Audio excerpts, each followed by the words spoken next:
It begins in 1861. I have just inherited the throne of the Netherlands. This video is purely for entertainment and does not infringe on copyrights or laws. The rights to the novel and image belong to the original author. We do not claim ownership. Don't like waiting and want to listen to this fanfic in full now? Subscribe to our Patreon, where you'll find the best fanfics. Chapter 951, The Grievances Between the Netherlands and Russia, a century-old ally. German Empire, Berlin Palace. Britain's aggressive posture made the Netherlands and Tsarist Russia realize that they must abandon their previous reserve and concerns and jointly deal with the threats and challenges from Britain and other allies. This was the situation that Britain least wanted to see, but the Gladstone government and the former Disraeli government accidentally achieved it. Bismarck said with regret. William I was also extremely helpless. Today, the Netherlands and Tsarist Russia are basically on an equal footing. The Russian Empire has experienced many defeats in the Crimean War and has been defeated by Britain, France, the Ottoman Empire, Italy and other countries. Its glory is no longer what it was in the early 1850s.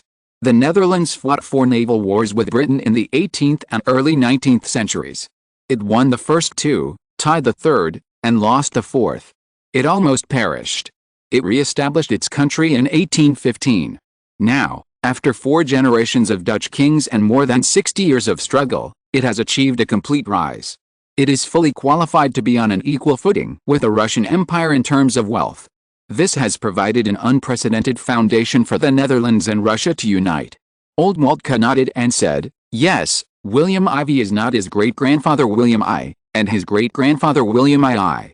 They are less grateful to the Russian Empire for supporting the Netherlands in restoring its country, and they are also less resentful of William I's dissatisfaction with the Russian Empire's support for Britain to split Belgium from the Netherlands. William IV is a very pragmatic person. This time, the Netherlands and Tsarist Russia will strengthen mutual trust and mutual assistance in the face of British oppression. The prospect of their relationship being more like an alliance than an alliance is limitless, and will have a huge and immeasurable impact on future international relations and the global power structure. Looking at the history of more than 300 years of exchanges between the Netherlands and the Russian Empire, it can be said that the two countries are natural allies. Whenever they encounter external challenges, they will naturally join forces to keep warm. The Netherlands will leave capital in the Russian Empire as a backup, while the Russian Empire obtained advanced European technology in the Netherlands under the British blockade. The Netherlands became the base for Tsarist Russia to contact Western Europe, and the Russian Empire was the market for Dutch finance and technology, complementing each other. However, every time they formed an alliance, they almost broke up unhappily. From this point of view, the Netherlands and Russia are protecting the real way to hold together, and the culture of the two countries has been seized. There are too many grievances in history. In history, the Russian Empire took away a lot of capital invested in Russia from the Netherlands and returned it to the country. And every time the Netherlands appeared in Western Europe and other countries went to war with the Netherlands became the target of the Russian Empire's plunder. The Netherlands had to agree to various demands of the Russian Empire, such as secretly giving money to the Russian Empire to support the establishment of the Netherlands, and the Netherlands was required to bring its domestic technology to St. Petersburg. So many Dutch people still feel resentful. There are also many Russians who have many complaints about the Netherlands. They believe that the Netherlands has received many political help from the Russian Empire in history, which enabled the Netherlands to restore its country after the victory of the Napoleonic War. This is a great favor, but the Netherlands has ignored the risk of the Russian Empire being surrounded by many countries in the Crimean War, and did not know how to be grateful and stand up to support the Russian Empire. These grievances hindered the establishment of deeper mutual trust between the Netherlands and Russia. Old Moltke said, "The relationship between the Netherlands and the Russian Empire is much older than the year we were founded in 1701, so we cannot underestimate the friendship between our two countries."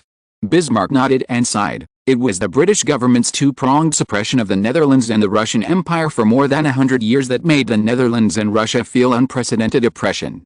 The Netherlands, a coachman on the sea, was almost destroyed after being defeated in a naval battle. Amsterdam, the tulip financial capital, was replaced by London as the largest financial city in Europe. Tsarist Russia was besieged by Britain from all sides, and its outlet to the sea was almost completely blocked. It could only build a navy in the northernmost ports of the Eurasian continent. Even the ice-free port of St. Petersburg is around us in Sweden, using us to balance Tsarist Russia. It can be said that it used every means to suppress it.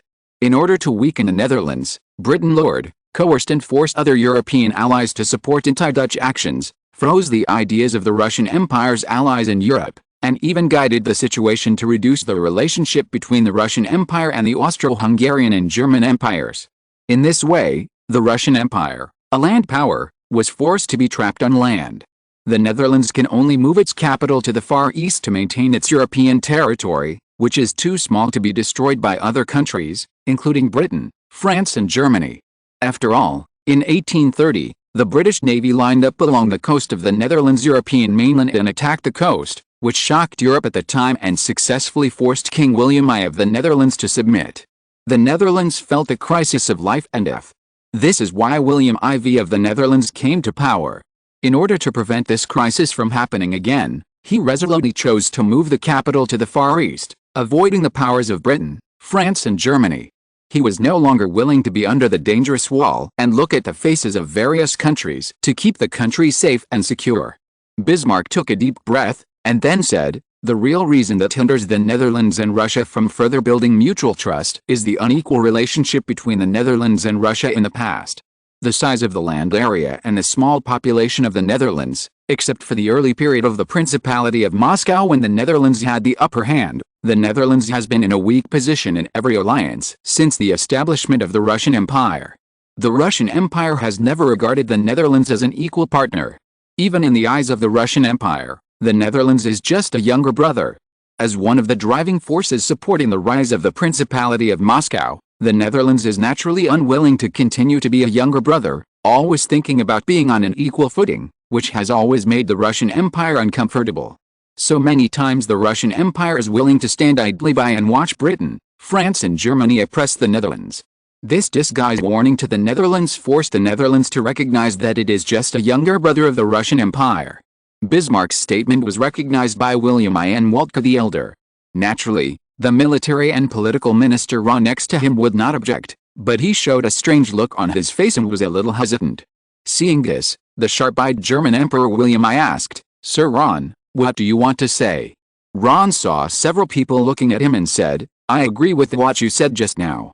I just want to say that the status of the Netherlands has reached the point where it is on par with the Russian Empire. No, I think the Russian Empire has no advantage over the Netherlands now. Instead, it should be said that the Russian Empire relies on the Netherlands to open up the situation in Europe. This is the reason why Gorchakov of the Russian Empire went all the way to the Balkan Peninsula summit in person, and even chose to sign a contract last month to recognize the Netherlands' defense assistance when our German-Austrian alliance had just been established and was at odds with the Netherlands. I think this is a gesture of support and goodwill to the Netherlands." This time, the Russian Empire finally bowed its head for a while. Chapter 952, Radio Communication Equipment is introduced in Melbourne. German Empire, Berlin Palace. Minister of Military Affairs Ron said, "The Russian Empire has begun to be shocked by the speed of the rise of the Netherlands.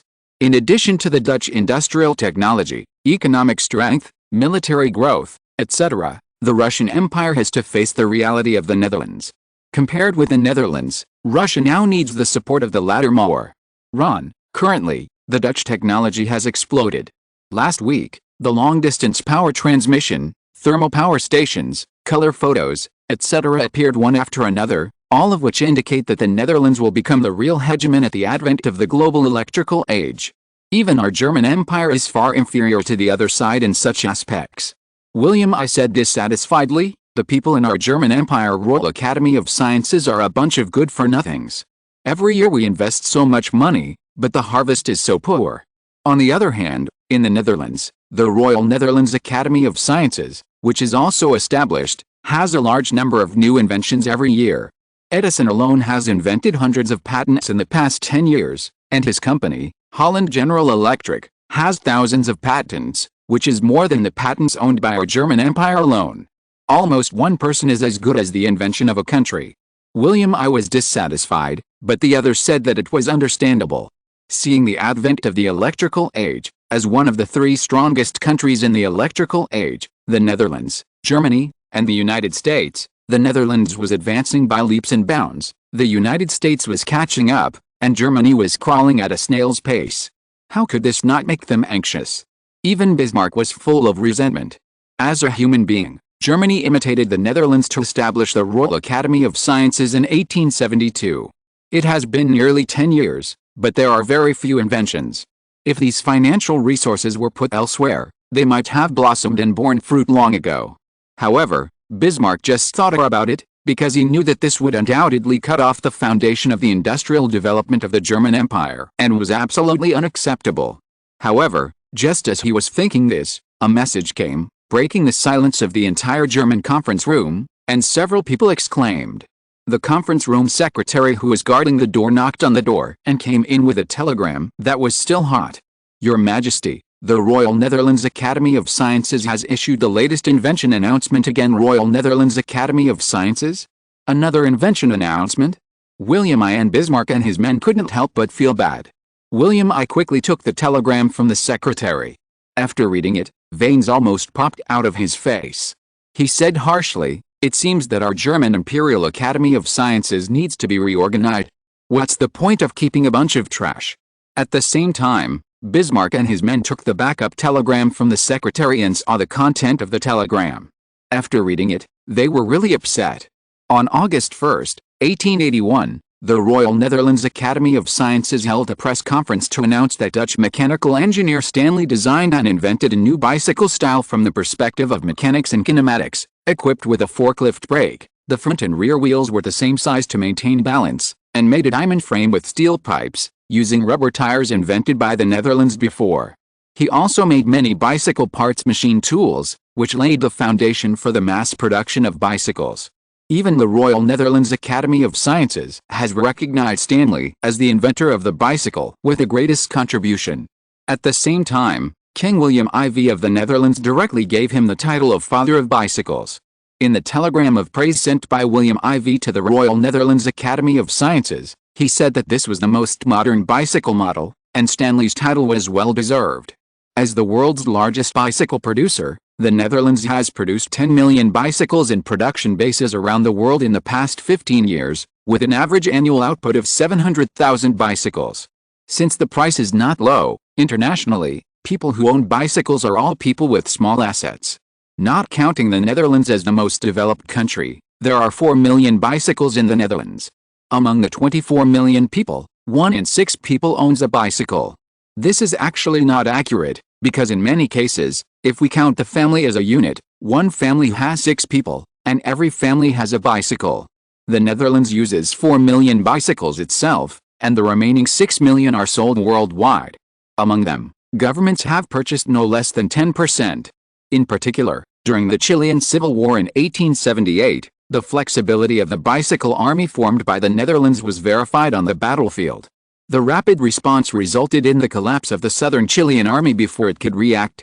Many British warships were sunk by the originally undefended artillery from the land, which shocked the world.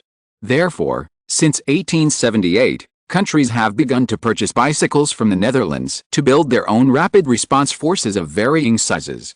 This made the Dutch United Group, where the Dutch Bicycle Company is located, earn a lot of money, and also made the Dutch Socialist Party, the third largest party in the Netherlands, increasingly influential in diplomacy.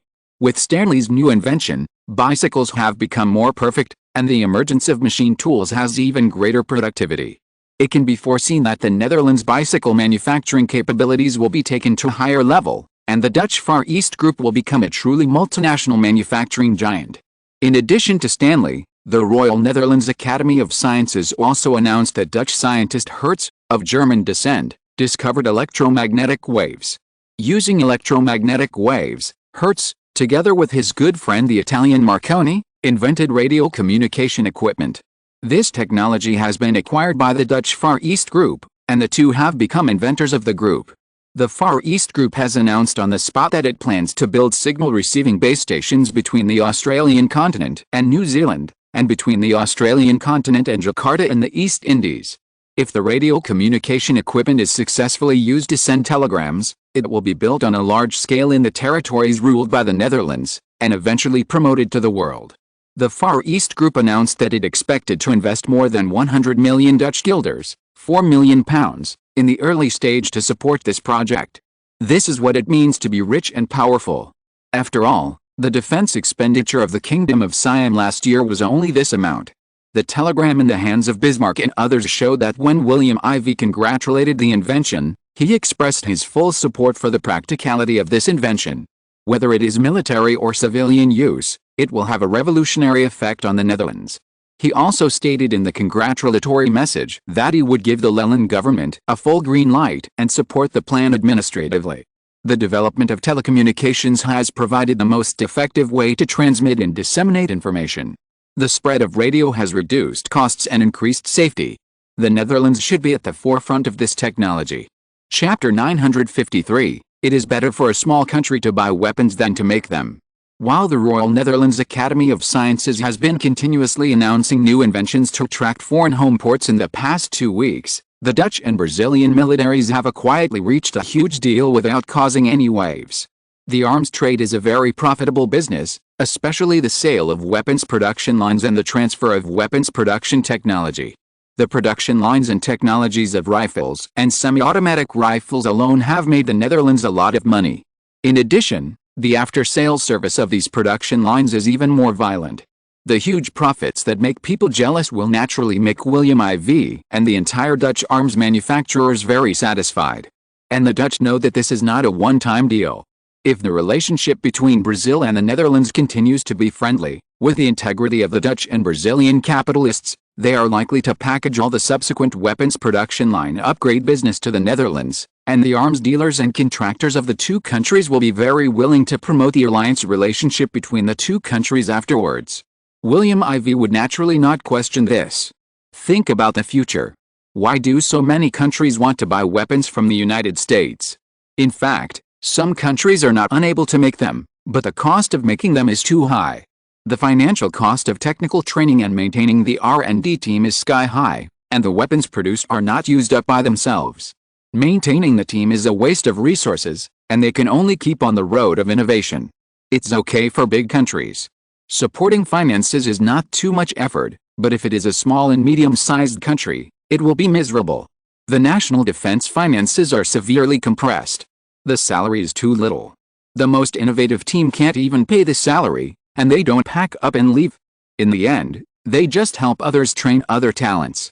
Therefore, small and medium-sized countries simply buy finished products directly, so that they can save money to buy more weapons.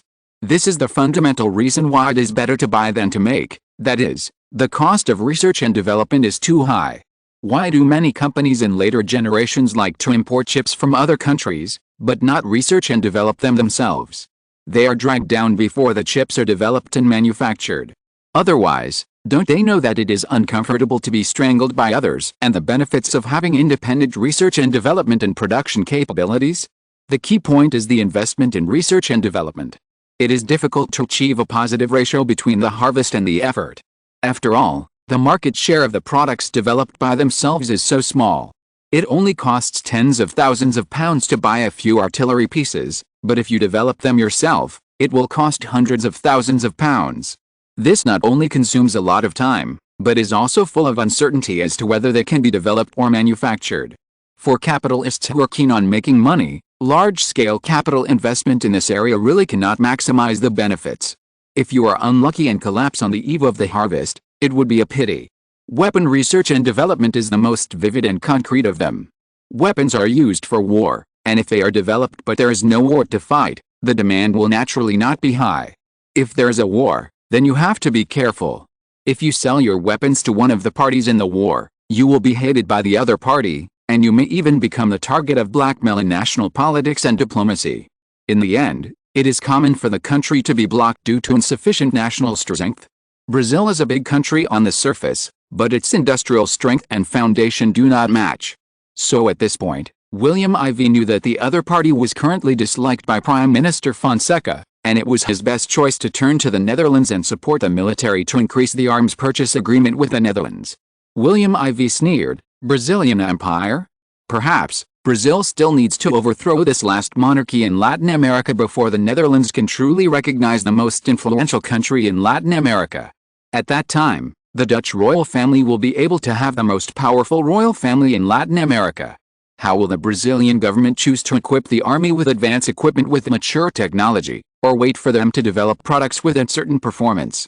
The Kingdom of the Netherlands has opened up weapons to its allies in 3 levels.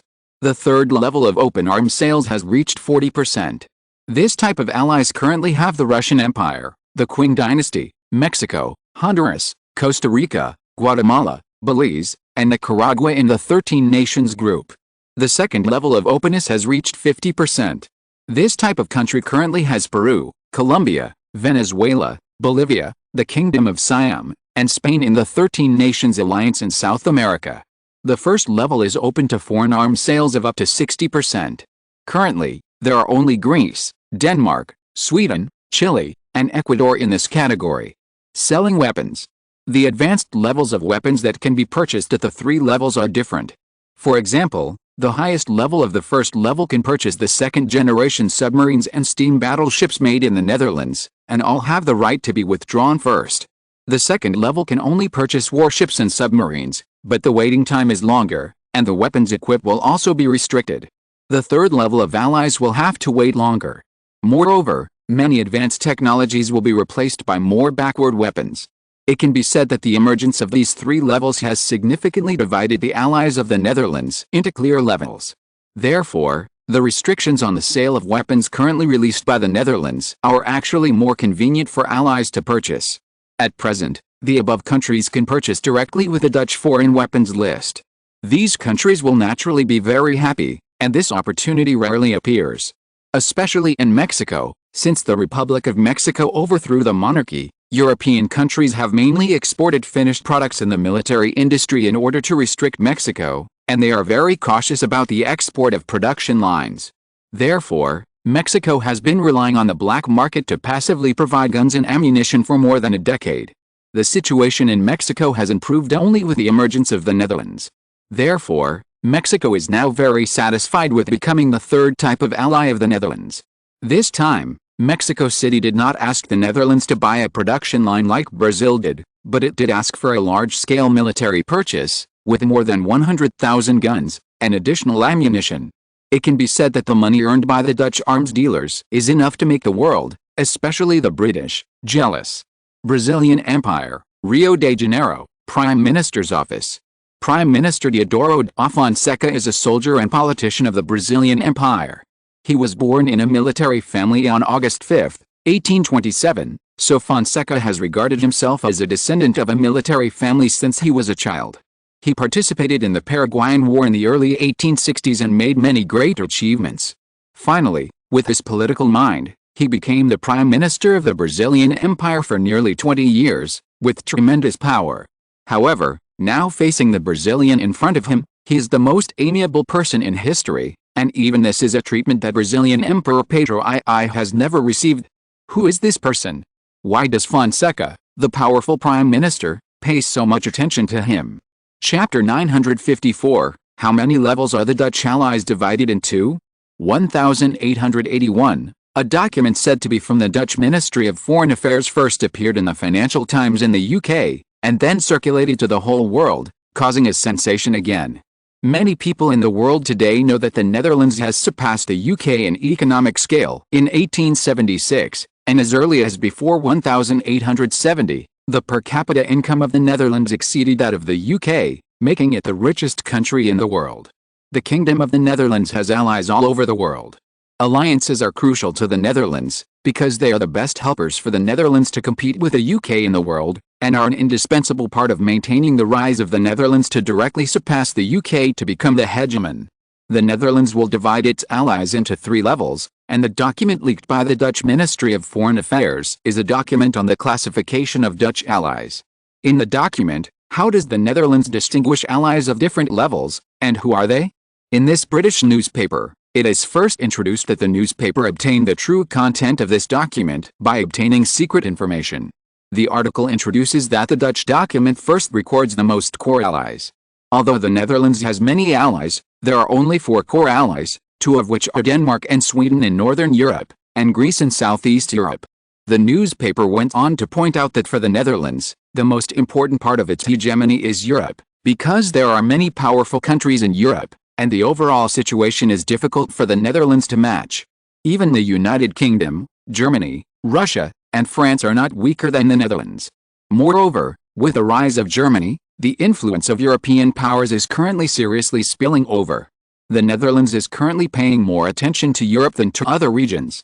It is understandable that the Netherlands is afraid that these countries will create obstacles to the rise of the Netherlands.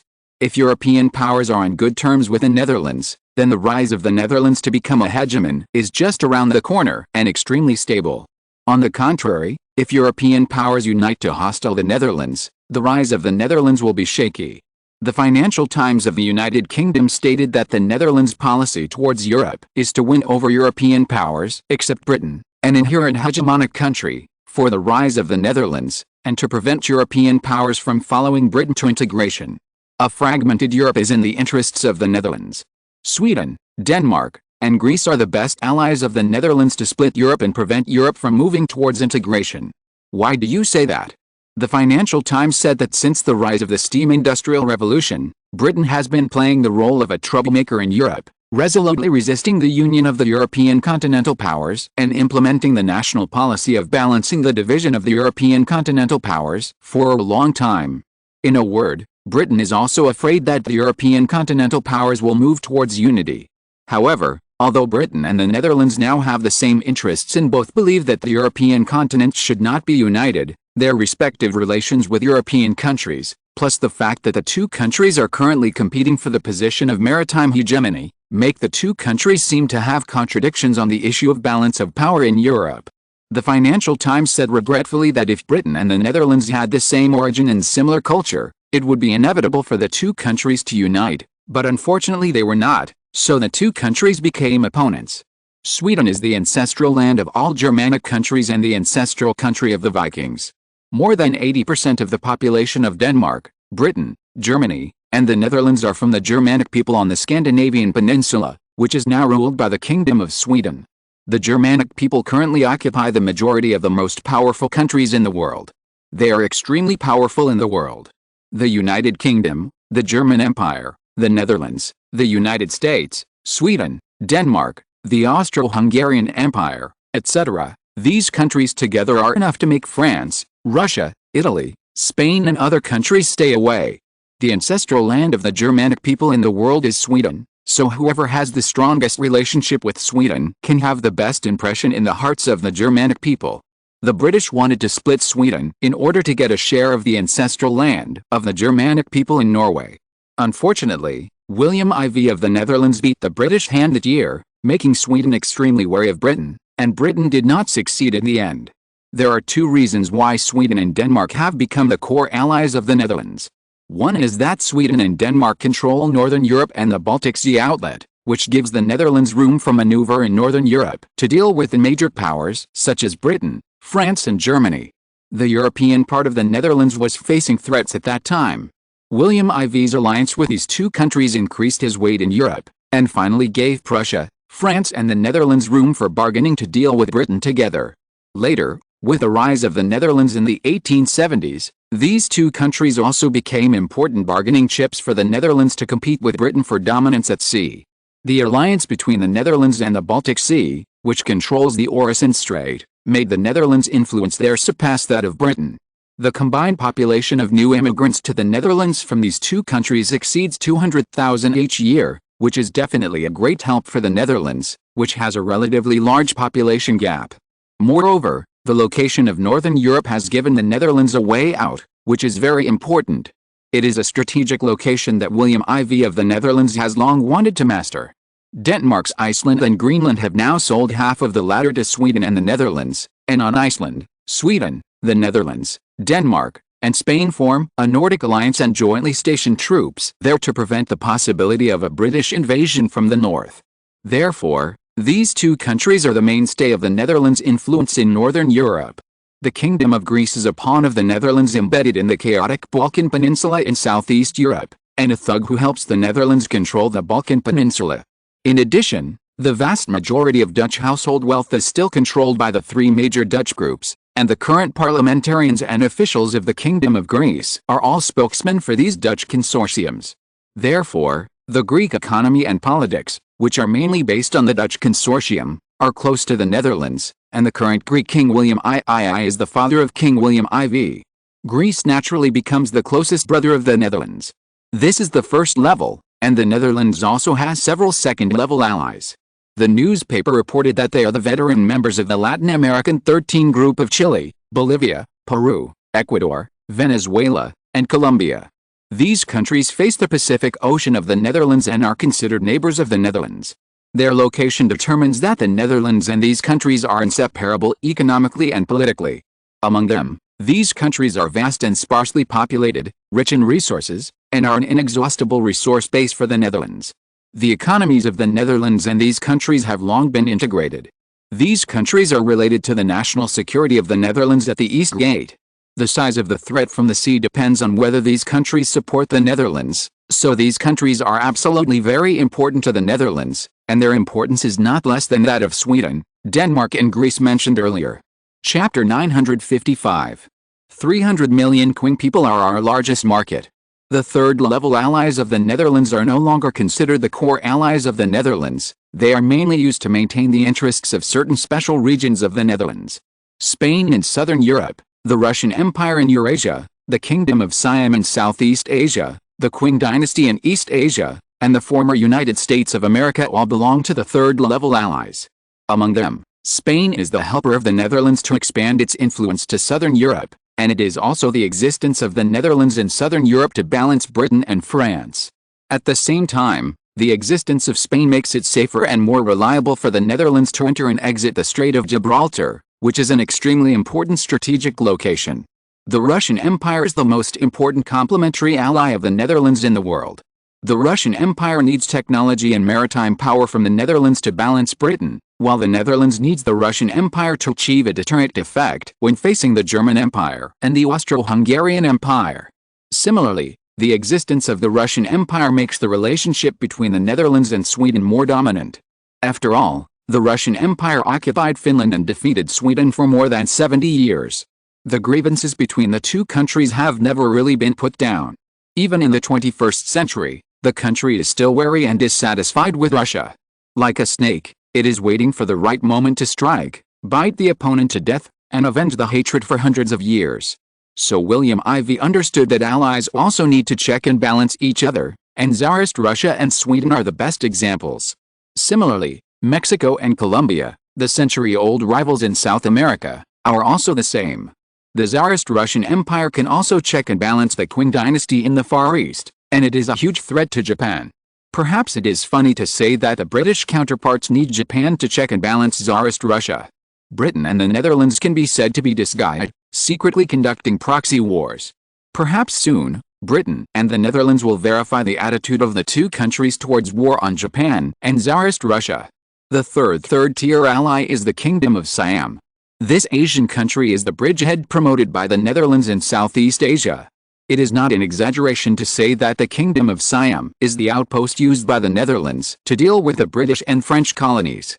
The Financial Times of the United Kingdom exaggerated the report that the Kingdom of Siam was the first case of the Netherlands using non-white allies, just as the alliance between Britain and Japan is eye-catching. But Japan is a country with a population of more than 50 million, and it is destined to be a powerful country. The Kingdom of Siam had a population of only 8 million, and was sandwiched between Britain, France, and the Netherlands. With a Spanish colony of the Philippines in the east, the Gulf of Bangkok was actually almost like a pond. Britain regarded Japan as an equal ally, while the Netherlands probably regarded the Kingdom of Siam as a younger brother who had to rely on the Netherlands to survive. Obviously, this British newspaper was trying to stir up trouble between the Netherlands and the Kingdom of Siam, trying to mess up the relationship between the two countries. This country was the Netherlands' help to prevent the threat of Britain and France in Southeast Asia, and it also belonged to satellite, and was the watchdog of the Netherlands in the Far East. The Qing dynasty was one of the largest markets in the world controlled by the Netherlands, and it was the largest sales market for Dutch industrial products and agricultural products. As long as the market of 300 million people was enlarged and strengthened, the Netherlands could use it to expand its own development space.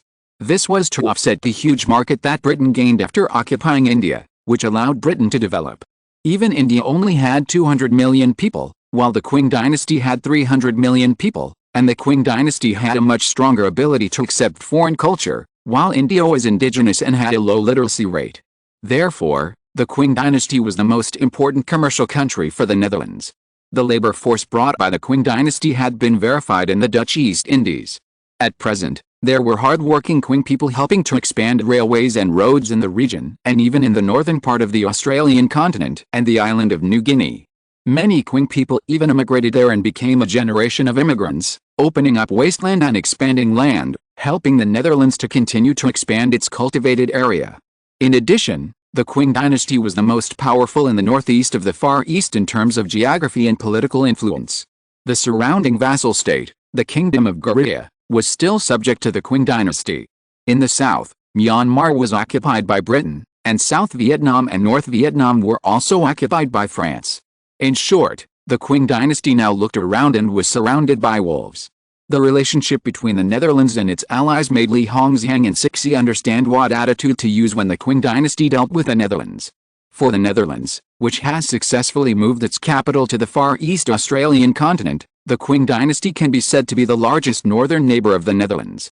The two countries are across the sea, separated by the British, French and Spanish colonies such as Burma, Siam, South Vietnam, and the Philippines. However, this is a buffer zone for the two major powers, and William IV naturally understands the benefits. Perhaps in many years, the Qing dynasty's industry and military rise will become one of the few most powerful countries in the world. At that time, the Netherlands will need to deal with the other party seriously. At that time, perhaps the current Burma, Siam, South Vietnam, and the Philippines will become the objects of both sides. At that time, perhaps the two countries will fight over these small and medium-sized countries and exert their influence. Therefore, the population market and strategic location of the Qing dynasty, as well as its military potential formed by its population advantage, are all objects of the Netherlands' wooing, so the Qing dynasty became the fourth ally of the Netherlands in the third layer. After the Qing dynasty, it is the fifth third-tier ally, the United States of America. During the Republican Party's rule, the country was very pro-Dutch, and even became an ally of the Netherlands comparable to Sweden and Denmark. However, after Stephen Douglas came to power, the anti-Dutch and pro-German governance model made the United States even worse than the second-tier South American 13-nation group. At present, the country is only an honorary treaty ally of the Netherlands and a member of the Pacific Organization led by the Netherlands. However, apart from the economic conflicts between the two countries, there have been serious political disputes. Unless the Republican Party comes to power after the U.S. election in December this year, the deadlock in the relationship between the United States and the Netherlands will continue for the next 4 years of the president's term. This is not good news for the Netherlands. Now the competition between Britain and the Netherlands is very tight. If the United States continues to insist on being anti-Dutch at this time, it will be supporting Britain in disguise. This is very disadvantageous for the Netherlands. However, due to the huge influence of the Dutch Americans, the elite level of the United States of America is influenced by the Dutch and Dutch culture. The entire northern United States, such as New York and Chicago, are close to the Netherlands in culture and religion. Under the propaganda of the capital media of large Dutch companies, it has almost become the biggest supporter of the strong relationship between the Netherlands and the United States. It is also a follower of the global leadership of the Kingdom of the Netherlands and the largest projection of capital in the world outside of the Netherlands. Therefore, although the United States of America seems to have a bad relationship with the Netherlands now, it is still a complicated relationship between the two countries. Chapter 956, Guatemala's National Mobilization. William IV murmured, "Since we have become an ally of the Netherlands, we should be prepared to be used by the Netherlands." William IV set his sights on the secret global map that was more detailed than anywhere else in the world today, and finally settled on Latin America. To be precise, he first set his sights on Brazil, then slowly moved north, and finally settled on the northeastern part of Central America. Franz Joseph I of the Austro-Hungarian Empire was sad, and took advantage of the execution of Maximilian I, the Mexican emperor, and directly sent troops to occupy the Yucatan Peninsula in southeastern Mexico. Germany is now establishing the Austro-German alliance, and its purpose is definitely not simply to show its presence there. As a latecomer, the German Empire is inherently much behind Britain, France, the Netherlands and other countries in terms of colonies around the world. So, William IV frowned and sneered, Bismarck wants to expand his colonies in Latin America? At the same time, He wants to expand his overseas presence without hurting himself too much, so he pulls in the 4 Austrian-Hungarian countries. In this way, he can use the Austro-Hungarian Empire to test the reactions of various countries while consuming the power of Austria-Hungary. In mainland Europe, the status of allies between Berlin and Vienna is more biased towards Berlin. It's really a good plan, but since you know that this is the sphere of influence designated by the Netherlands and you are still going to get in, don't blame me for being ruthless. Mexico is too powerful and wary, and it's not easy for the Netherlands to intervene. Guatemala is a good choice. Having made up his mind, William IV began to call people in one after another to plan matters in Latin America. Soon, the strength of the Netherlands in Latin America will definitely surprise the world, William IV thought very sure. Central America. The global competition between the Netherlands and Britain has attracted the attention of countries all over the world. Especially those followers of the Netherlands. Guatemala, the new ally of the Netherlands, is boiling. This tiny country is currently occupied by the Austro-Hungarian Empire in the Yucatan Peninsula of the Republic of Mexico, and the south of the peninsula is Guatemala. The establishment of the German-Austrian alliance and the public statement that it will establish a joint naval base in the Yucatan Peninsula have made Guatemala very uneasy. So under the order of President Justo Rufino Barrios, Guatemala completed the national mobilization, and men, women, old and young went into battle. Obviously, Guatemala felt a sense of crisis. However, because Guatemala is remote and its coastal areas are all along the Pacific Ocean, Belize's independence in the past has left Guatemala without the current Atlantic Ocean outlet, which has caused Guatemala's mobilization to not attract attention. The people of Guatemala are very proud of their country, especially during the War of Independence. On September 15, 1821, Guatemala broke away from Spanish colonial rule and declared independence. From 1822 to 1823, Guatemala became part of the Mexican Empire. In 1823, Guatemala joined the Central American Federation. In 1838, the Central American Federation took over and Guatemala became an independent country again. In 1840, Guatemala became completely independent. In 1847, Guatemala announced the establishment of a republic. From 1841 to 1871, conservatives organized the government of Guatemala. They tried to retain the hierarchy left over from the colonial period while slowly modernizing the country's economy. At the same time, the staff of the Dutch embassy in Guatemala frequently entered and exited the Guatemalan presidential palace and the Ministry of Defense. The port of San Jose, a coastal city in western Guatemala, quietly stopped a large number of troop transport ships. Yes, ships of soldiers disembarked here, and they were neatly uniformed and well-trained. It was obvious that they were a strong team.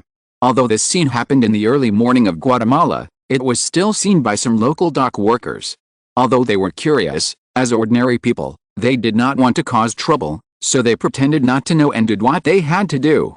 However, when he saw the military uniforms they wore, the 13-star logo seemed to have been seen in the newspaper, but he could not remember it for a while. When the sun was high in the sky, he suddenly realized while carrying the sack, isn't that logo the logo of the 13th Group Military that made a lot of noise some time ago? Those soldiers turned out to be the coalition forces of the 13-Nation Alliance. They disembarked in San Jose. What exactly were they going to do? Was it because Guatemala joined the alliance not long ago, so they were going to enter Guatemala? And Guatemala recently mobilized the whole country to deal with the crisis in the north. Was this army here to support Guatemala? Thinking of this guess, he couldn't help but breathe a sigh of relief. It is estimated that this army will not be less than 10,000 people. Guatemala, it should be safe now, right? But what he didn't know was that the crisis in Guatemala had just begun with the arrival of this army. Austria-Hungary, Vienna. Archduke Franz Ferdinand, the Austrian crown prince, said to Franz Joseph I with concern, "Your Majesty, this time Bismarck suggested that we start in Latin America early. Isn't it too abrupt?" Archduke Franz Ferdinand was born in 1863 and is just 18 years old this year. He is the grandson of Franz II, the eldest son of Archduke Karl Ludwig, and the nephew of Franz Joseph I. Since the Austro-Hungarian Emperor Franz Joseph I had no sons, he became the heir to the Austro-Hungarian Empire as his uncle, and became the crown prince of the Austro-Hungarian Empire at the age of 16, 1879. Franz Joseph I said nonchalantly, "Don't worry, Mexico killed your uncle back then. We have a legitimate reason to use military force against Mexico. Mexico will only lose out due to guilt and morality, and will be beaten, not to mention." Franz Joseph I said proudly, "The Austro-Hungarian Empire has a population of 30,600,000 troops, while Mexico has only 10 million people and less than 200,000 troops. Their equipment is far behind our indigenous army. It is unreasonable for us to be afraid of them. What's more, we still have a navy there to guard the coast, while the other side is extremely backward." Also, although Bismarck is insidious, it must be said that his strategic plan is still good. The Netherlands is currently preoccupied with Britain and should not want to offend Germany and Austria. What's more, the main forces of the Netherlands are on the east coast of the Pacific, and the Yucatan Peninsula we occupied is on the west coast of the Atlantic. Archduke Ferdinand continued to worry, "We also need to guard against counterattacks supported by the Netherlands." Franz Joseph I said, "The Netherlands? When there is no tiger in the mountain, the monkey becomes king. Latin America is so large, and the Netherlands has already stationed troops on 1/3 of the land in the region. This is absolutely an insult to other major European countries. What's more, the other party has moved its capital from Amsterdam to the Far East, which obviously no longer considers itself a European country. Facing such a Netherlands, I don't think the Netherlands will make any unfriendly moves towards us. If so, then the other party will have to bear the disastrous consequences of our Austro-Hungarian and even German-Austrian alliances and other parties." If you're listening to this novel on a channel other than Fanfic World, it means they downloaded and uploaded it without effort. We cordially invite you to visit our channel, Mundo Fanfic Novelis. There you'll find the original version of this story and you can explore many other novels of various genres. We're waiting for you to immerse yourself in a world of incredible novels. Chapter 957, Fighting the German-Austrian Alliance is Inevitable. Archduke Ferdinand wanted to continue talking after hearing this, but was interrupted by Franz Joseph I, who sighed and said, "The Netherlands is becoming more and more powerful in Latin America. In the past, the opposition of the Confederate States of America prevented us, the European powers, from expanding there before the 1860s. However, as the Netherlands and Britain competed, the Confederate States of America fell into the North-South split during the Lincoln era, and it is still in the process of division 20 years later. Now is the best time for the rest of us to intervene in Latin American affairs.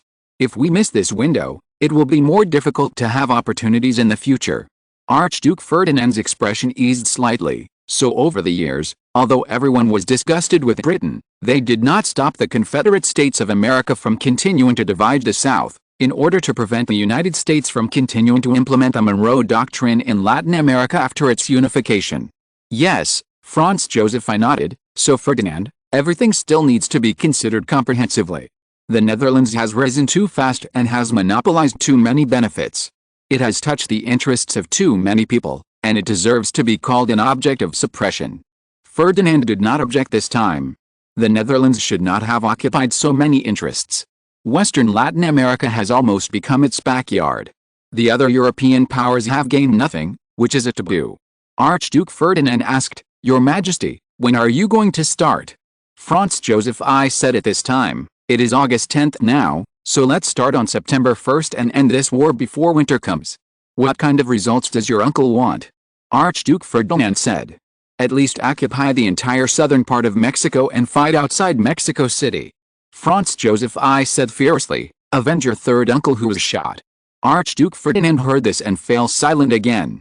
At the same time, he recalled the various benefits of his third uncle Maximilian I when he was a child. He also developed hatred for Mexico. Archduke Ferdinand said secretly, "I just hope everything will go smoothly as my uncle said." However, he felt uneasy in his heart. At the same time, Franz Joseph I, who was standing next to him, was also reminded by his nephew and heir, Archduke Ferdinand, which made him more vigilant against Bismarck and Germany. However, the two countries' militaries are already coordinating, and it is impossible for him to stop. He secretly said, "I hope Bismarck and William I will not play tricks." The Indians are proud. They are the largest ethnic group in the Americas.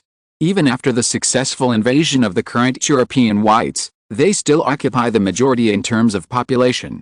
Guatemalan President Justo Rufino Barrios, Barrios for short, born in 1835, studied law at the University of The Hague in the Netherlands at the age of 23 in 1858. 2 years later, he returned to Guatemala in 1860 and entered politics. He became a political rising star in the Republic of Guatemala. In 1861, the United States launched a civil war in South America, and the largest capital force in Guatemala began to withdraw from Guatemala. At the same time, the United Fruit Company, led by the Netherlands, also began to acquire large areas of coffee and banana plantations in Guatemala and connected to Guatemalan politics. In 1865, with the help of the United Fruit Company of the Netherlands, Barrios soon helped Vicente Serna overthrow the government of Pedro Esanina, who was elected president of Guatemala that year, and became the commander of the Guatemalan army when the new president, Vicente Serna, formed a cabinet government. This term was very solid, so solid that until Vicente Serna was ousted by Miguel Garcia Granados in 1871, he was still the top military official in the Granados government as always, and even more reasonable in name, he became the first Minister of Defense and Chief of Staff after the reform of the Guatemalan military. The two of them were in charge of the military. They lived in peace until the new Democratic President of the United States, Stephen Douglas, came to power in 1878, and the latter tried his best to win over Miguel Garcia Granados. Granados also wanted to suppress Barrios more, so the two began to cooperate to suppress the latter. After that, Barrios naturally refused, so he found the Netherlands. They headed off immediately, and dry wood caught fire. So in the spring of 1879, Barrios launched various corruption charges against Granados, making his reputation stinky, and then produced various evidences of treason. Under such iron evidence, Granados refused to step down, and Barrios directly used the army to drive him out of office. Then, with the support of the people, he took the position of the highest general of the Guatemalan president. Then, in order to make his rule more recognized, Barrios, under the guidance of the Netherlands, began to make his grandmother have Indian ancestry. This statement made the Indians no longer oppose his rule, and even let them help him. So far, Barrios' rule over Guatemala has been extremely stable. This national mobilization, even Indians actively participated, was an unexpected surprise for him. Now Guatemala is a country where all people are soldiers. There is no need for the government to force them, and the people will spontaneously take up arms and return to the establishment. Barrios has now put aside the panic caused by the German-Austrian alliance at the beginning. According to Martinez, the Secretary-General of the 13-Nation Coalition, who he met in Ecuador not long ago, the 13-Nation Coalition needs a victory to demonstrate the necessity and prestige of the group. And Central America, where Guatemala and Mexico are located, is where the group may face a brutal war next. The German-Austrian alliance may be the touchstone of this group. Whether it is real money or scrap metal, we will know it at that time. As the 13-nation group, especially the Netherlands, continuously sent military mobilization intelligence related to the German-Austrian alliance to the 13-nation group, Barrios has understood that fighting this war is inevitable. Perhaps, we need to put aside the grievances between the two countries and do more with Mexican President Manuel González, otherwise, the survival of the country will come. Thinking of the various attitudes that may exist in Mexico, Barrios felt unhappy, but whether it was for his own power or national interests, he had to do it. At the same time, in Mexico City, Manuel González was communicating face-to-face with his predecessor Porfirio Díaz. It could be said that González was asking for advice from the latter. There was nothing he could do about it, because Porfirio Díaz was his former boss, his mentor, and the Emperor of the Republic of Mexico. Chapter 958, The Unfathomable Chief of Staff of the 13-Nation Alliance. Porfirio Díaz has been in Mexico for decades. Although he has only been in power for 4 years, he has been involved in Mexico's national policy formulation since early on. It is even said that Maximilian I, the Emperor of Mexico at that time, was ordered to be shot in 1867 by Benito Juárez with his support. You have to know that Maximilian I was deceived by Napoleon III in 1864 and came to Mexico from Austria to be the emperor for less than 3 years. At that time, Benito Juárez was deeply mired in the quagmire of European royal sanctions. This forced the strong Juárez to rely on Porfirio Díaz's relationship with the Netherlands, open up the Dutch circle of allies, and let the Netherlands help him open up the diplomatic situation. This matter slowly subsided after the Austro-Hungarian Empire occupied the Yucatan Peninsula. The urban area of Tenazic de Pino Suarez is right in front of us. It is unknown how long ago Victoriano Huerta has been here. The Mexicans have fought here many times. This time is different from the past, because in the past, the Mexican army came to this border when it was fighting with Guatemala. However, now that the two countries are facing a common threat, the German-Austrian alliance, this time they are meeting here. Yes, Mexico did not allow Guatemala to fight independently in the past. This time, it is the first time that the two countries have cooperated after joining the Latin American 13 group to deal with the crisis of the German-Austrian alliance entering Latin America. In the past, when Mexico faced the Austro-Hungarian Empire, a behemoth occupying the Yucatan Peninsula, it was helpless and could only allow the Austro-Hungarian Empire to occupy the eastern part of the Bay of Campeche, including the city of Candelaria. In addition to the excellent port of Campeche, there is also the port of Juarez facing the Atlantic Ocean, and the largest city in the region, the city of Mérida. This is the second largest city on the entire east coast of Mexico, second only to the port of Veracruz, and its geographical location is also very critical. So for Mexico, it is determined to win back the Yucatan Peninsula and cannot afford to lose.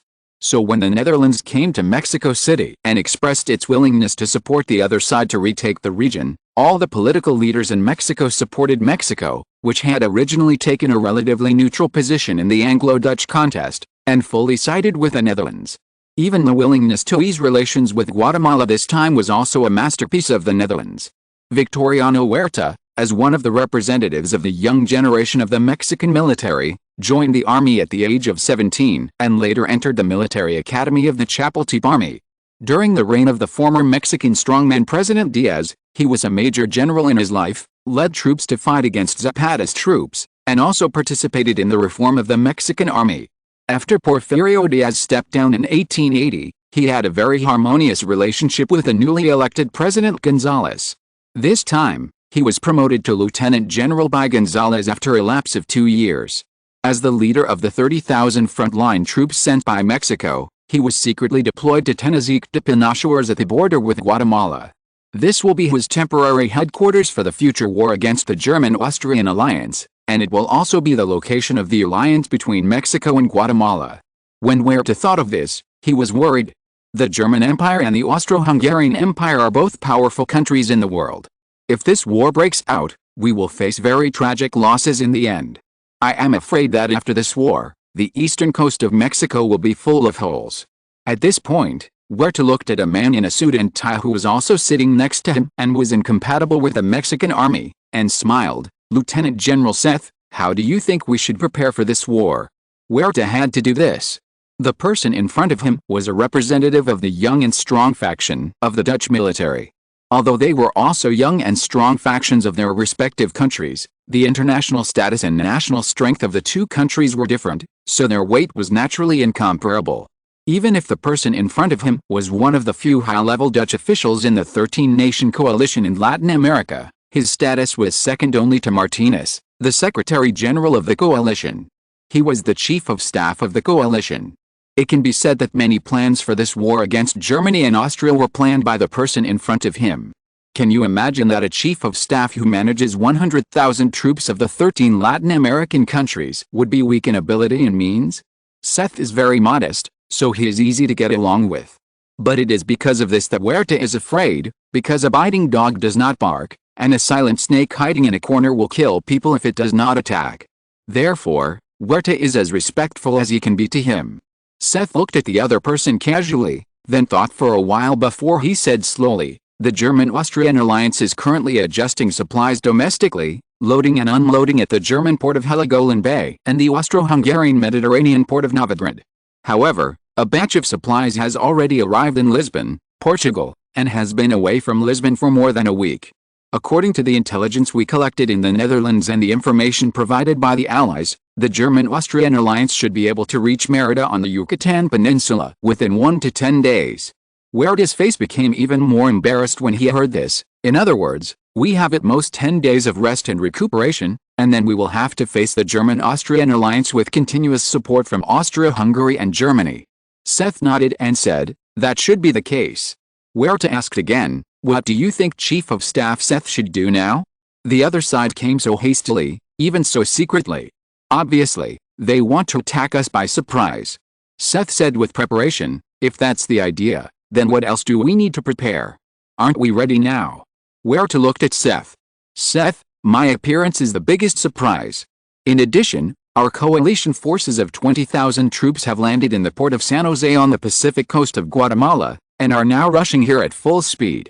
Together with General Werta's 30,000 troops, 50,000 troops facing the 20,000 Austro-Hungarian troops currently stationed in the Yucatan Peninsula, I think it is absolutely no problem to defeat them.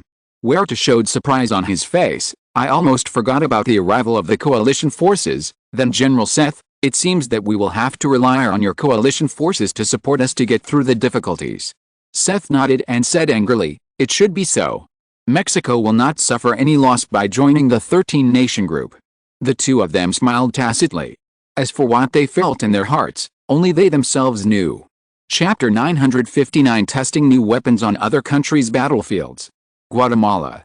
The Guatemalan who participated in the meeting was Defense Minister Alejandro Sinibaldi.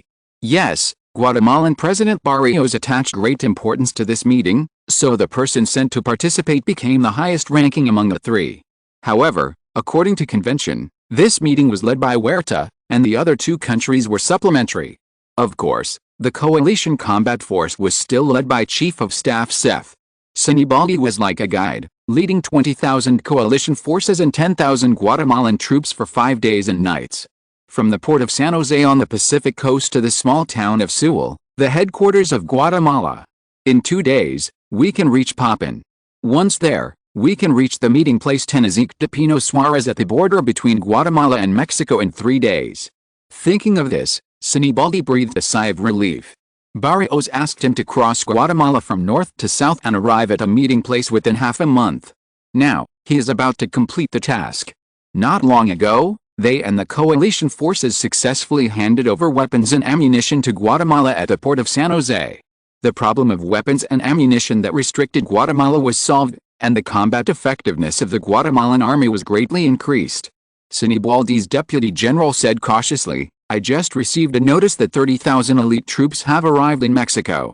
Together with the coalition forces and our own 10,000 troops, we have a total of 60,000 allied troops meeting there. On the other hand, the Austro-Hungarian Empire has only 20,000 troops there on the German-Austrian alliance side.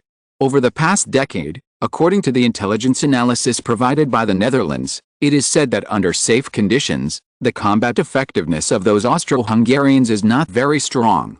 Sinibaldi shook his head. That's what the Dutch intelligence said. The Dutch army is strong, so they naturally don't think that the Austro-Hungarian army is strong, but for small countries like us, the 20,000 troops of the Austro-Hungarian Empire are a wall that we dare not hit easily.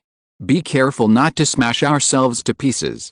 Sinibaldi said cautiously, I just received a notice from the coalition forces that the 3 major Dutch military fire groups are coming to test a batch of weapons. They will also be the ones who repair guns and artillery in this logistics. Lacey, you will immediately take people to follow these testers and be responsible for protecting their safety. There must be no damage or mistakes in this war. Sinibaldi had to be careful. Now every rifle, semi-automatic rifle, every shell and even all the parts and ammunition of the artillery in the Republic of Guatemala were provided by the Netherlands. Not only Guatemala, but even the entire 13-nation coalition, Netherlands, Chile, Bolivia, Peru, Ecuador, Colombia, Venezuela, Nicaragua, Honduras, Costa Rica, Guatemala, Belize, Mexico, except for Mexico, which currently has nearly half of its weapons supplied from the United States of America. The other 12 countries all have weapons from the Netherlands. These countries rely so much on the weapons of the Netherlands that if the Netherlands does not give them weapons one day, these countries will face a national defense security crisis. Of course, the Netherlands will not do something superficial to kill the goose that lays the golden eggs. Now the Netherlands has completely replaced the arms traders of other countries in the world in these countries, monopolized all arms trade, and become their most important ally, without a doubt. Therefore, when the Netherlands sent maintenance and testing personnel to the battlefield logistics department, Sinibaldi naturally would not stop or refuse. For the poor Guatemala, it is good enough to have weapons as long as they can be used, not to mention the performance of the weapons. The firearms supplied by the Netherlands to Guatemala are the Mauser rifles and semi-automatic rifles that were eliminated by the Netherlands. The latter is currently the most advanced in the world's active forces. The Netherlands also supplies Guatemala with rear-end rifled guns, and of course the front-end rifled guns that were eliminated before are also sold at low prices. At this time, the army under the Guatemalan Ministry of Defense is truly in good shape and looks like a country under the supply of Dutch arms. He got a batch of weapons and equipment for free. In his opinion, although this war is full of dangers, there are opportunities in danger. As long as this difficulty is overcome, Guatemala's combat power will definitely increase by a large margin. At that time, when facing other powerful countries, Guatemala will have the power to protect itself, instead of drifting with the tide as before. In short, President Sinibaldi and President Barrios both believe that Guatemala has made a profit by joining the Latin American 13 group this time. There are quite a lot of weapons and equipment. It is said that the three major arms groups in the Netherlands will use new weapons for testing on the battlefield. This is completely a test of the German-Austrian alliance. Sinibaldi is naturally very happy. It is said that the Netherlands will even use new firearms. As for what kind of firearms, the three major groups are currently mysterious and have not revealed them. Sinibaldi did not dare to directly ask the other party to disclose them, for fear of offending these world-class arms dealers, which would be more trouble than gain. However, he was very curious and hoped to see the appearance and effect of the new products of these Dutch arms dealers as soon as possible. So he said to the adjutant, "Tell him to suck it down, speed up, and try to reach Tinoja de Pino Suarez before the afternoon of the day after tomorrow." The adjutant immediately said, "Yes." In this way, under Sinibaldi's curiosity, 10,000 Guatemalan troops and 20,000 troops of the 13-nation alliance quickly drove to the Guatemalan-Mexican border in northern Guatemala. Kingdom of the Netherlands, capital Melbourne. Dutch Joint Cabinet Government meeting. Is the risk of using new weapons greater than using them to verify performance? Testing equipment requires authenticity. Your Majesty does not want to use his own army for testing. Even on the battlefield, he hopes to use our weapons and coalition forces to test the data. Minimize our losses. We in the Netherlands currently have more than just the German-Austrian alliance as our enemy. Britain is also eyeing us covetously.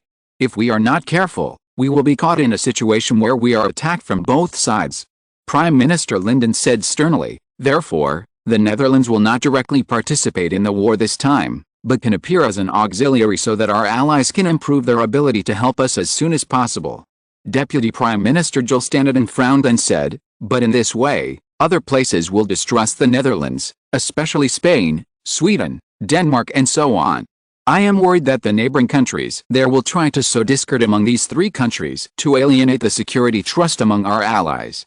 Linden said indifferently, the alliances between the Netherlands and other countries have always been based on trust first. If other countries provoke, the Netherlands will rush to explain or something else, then this ally is an unreliable ally. I think the case of the United States of America does not need me to repeat it. My cabinet government does not want another ally of the United States of America to appear. Suddenly, the entire cabinet government members were quiet. Stephen Douglas's America was a thorn in the Linden administration. When Linden first came to power, he was faced with anti-Dutch campaign by Stephen Douglas, who came to power a year earlier than him. Before he could react, the other party had already fallen out with the Netherlands. It can be said that America was the second American ally that Linden's administration lost after Argentina. This was a huge blow to Linden's prestige. Therefore, no one was willing to get into trouble. Chapter 960 Is Britain Sitting on the Wall? Buckingham Palace. Queen Victoria was talking to British Prime Minister Gladstone after dinner. Queen Victoria, the German-Austrian alliance is currently determined to expand its influence in Latin America. My Prime Minister, what do you think of this? Although the German-Austrian alliance's deployment of troops is secretive, Britain has been operating in Europe for many years. It has been 44 years since Queen Victoria took the throne of the British Queen in 1837. Naturally, there will be sources of intelligence on the European continent. When Berlin and Vienna made slightly bigger moves, she had already learned about it at Buckingham Palace. Not only him, but the British MI6 had also sent intelligence to British Prime Minister Gladstone a long time ago. That's why the latter has only visited the Queen at Buckingham Palace these few days to report his work here. Sure enough, Her Majesty the Queen still asked questions.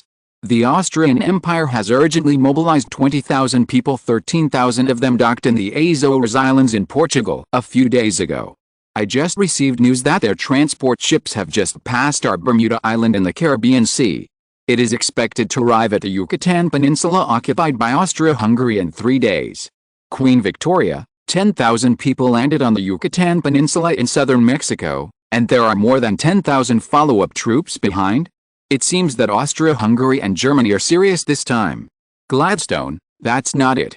Bismarck visited London some time ago and hinted that he would use force there when he talked to me. It has been 2 months. I thought I was scared when I saw the expansion of the Dutch South American 7 alliance into the current 13-nation group. At that time, Germany and Austria both started diplomatic easing relations with the Netherlands. Now it seems that they were all doing it in secret to give more time to prepare for the use of force. Queen Victoria, what is the reaction from the Netherlands? Gladstone, there is no movement of large-scale troop mobilization on the Australian continent. This is the result of intelligence collection by our MI6. Also, the Dutch territory on the European side is also very peaceful, but the border troops between the Netherlands and Germany have increased the frequency of mobilization, apparently guarding against possible attacks from Germany. Queen Victoria asked puzzledly, what about the 13-nation alliance? Prime Minister Gladstone shrugged and said, large-scale exercises are currently being held in Ecuador and Chile, with each participating army involving more than 20,000 people. It's quite a big move. But I'm curious, if they knew that Germany and Austria had launched a war against Mexico in the Yucatan Peninsula, I wonder what the expression of the 13-nation alliance would be. Gladstone had a sarcastic smile on his face, but it was difficult to cover up the worry in Queen Victoria's eyes. The far east of the Netherlands is calm, Europe is on high alert, and South America is conducting frequent exercises. The German-Austrian alliance is definitely not a secret to the Netherlands. Faced with the scale of German and Austrian troop transports in the port, it is obvious that Germany and Austria are the prelude to foreign military action. The Netherlands is indifferent. Do you think you can believe it? Gladstone suddenly came to his senses after hearing this.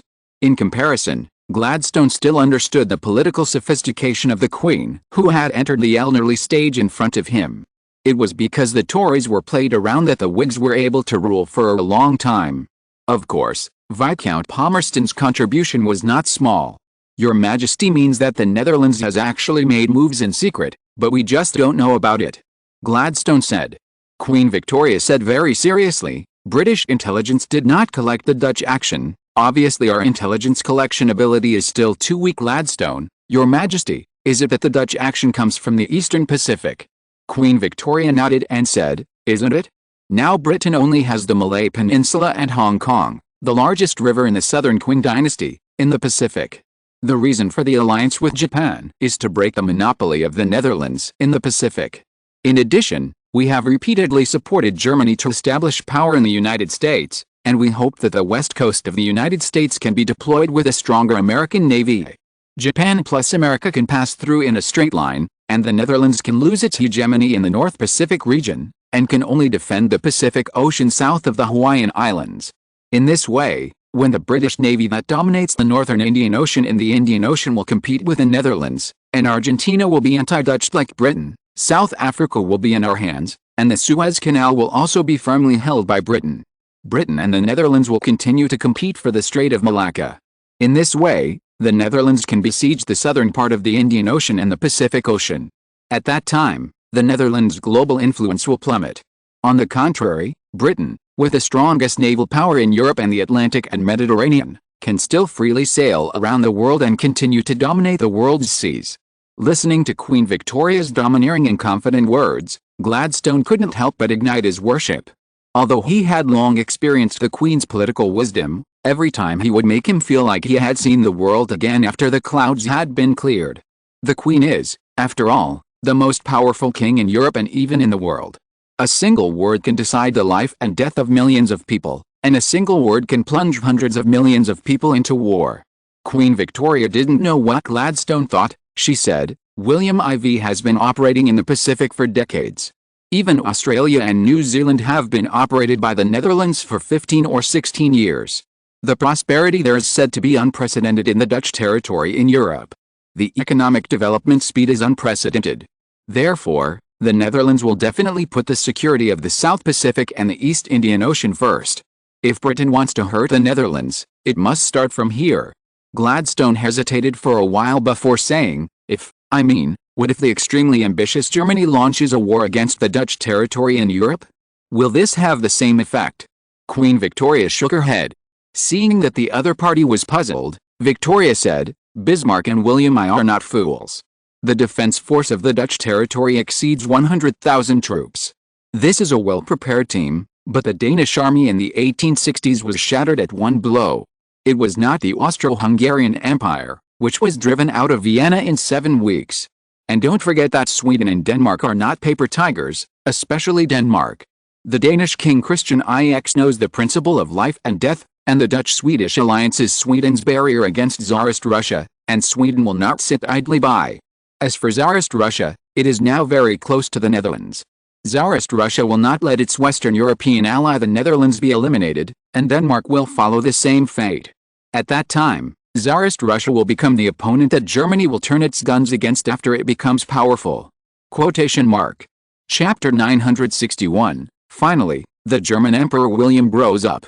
Queen Victoria looked up at Gladstone and said, So, if Germany attacks the Netherlands and occupies it, it will create panic and fear of Germany on the European continent, which is not worth the cost.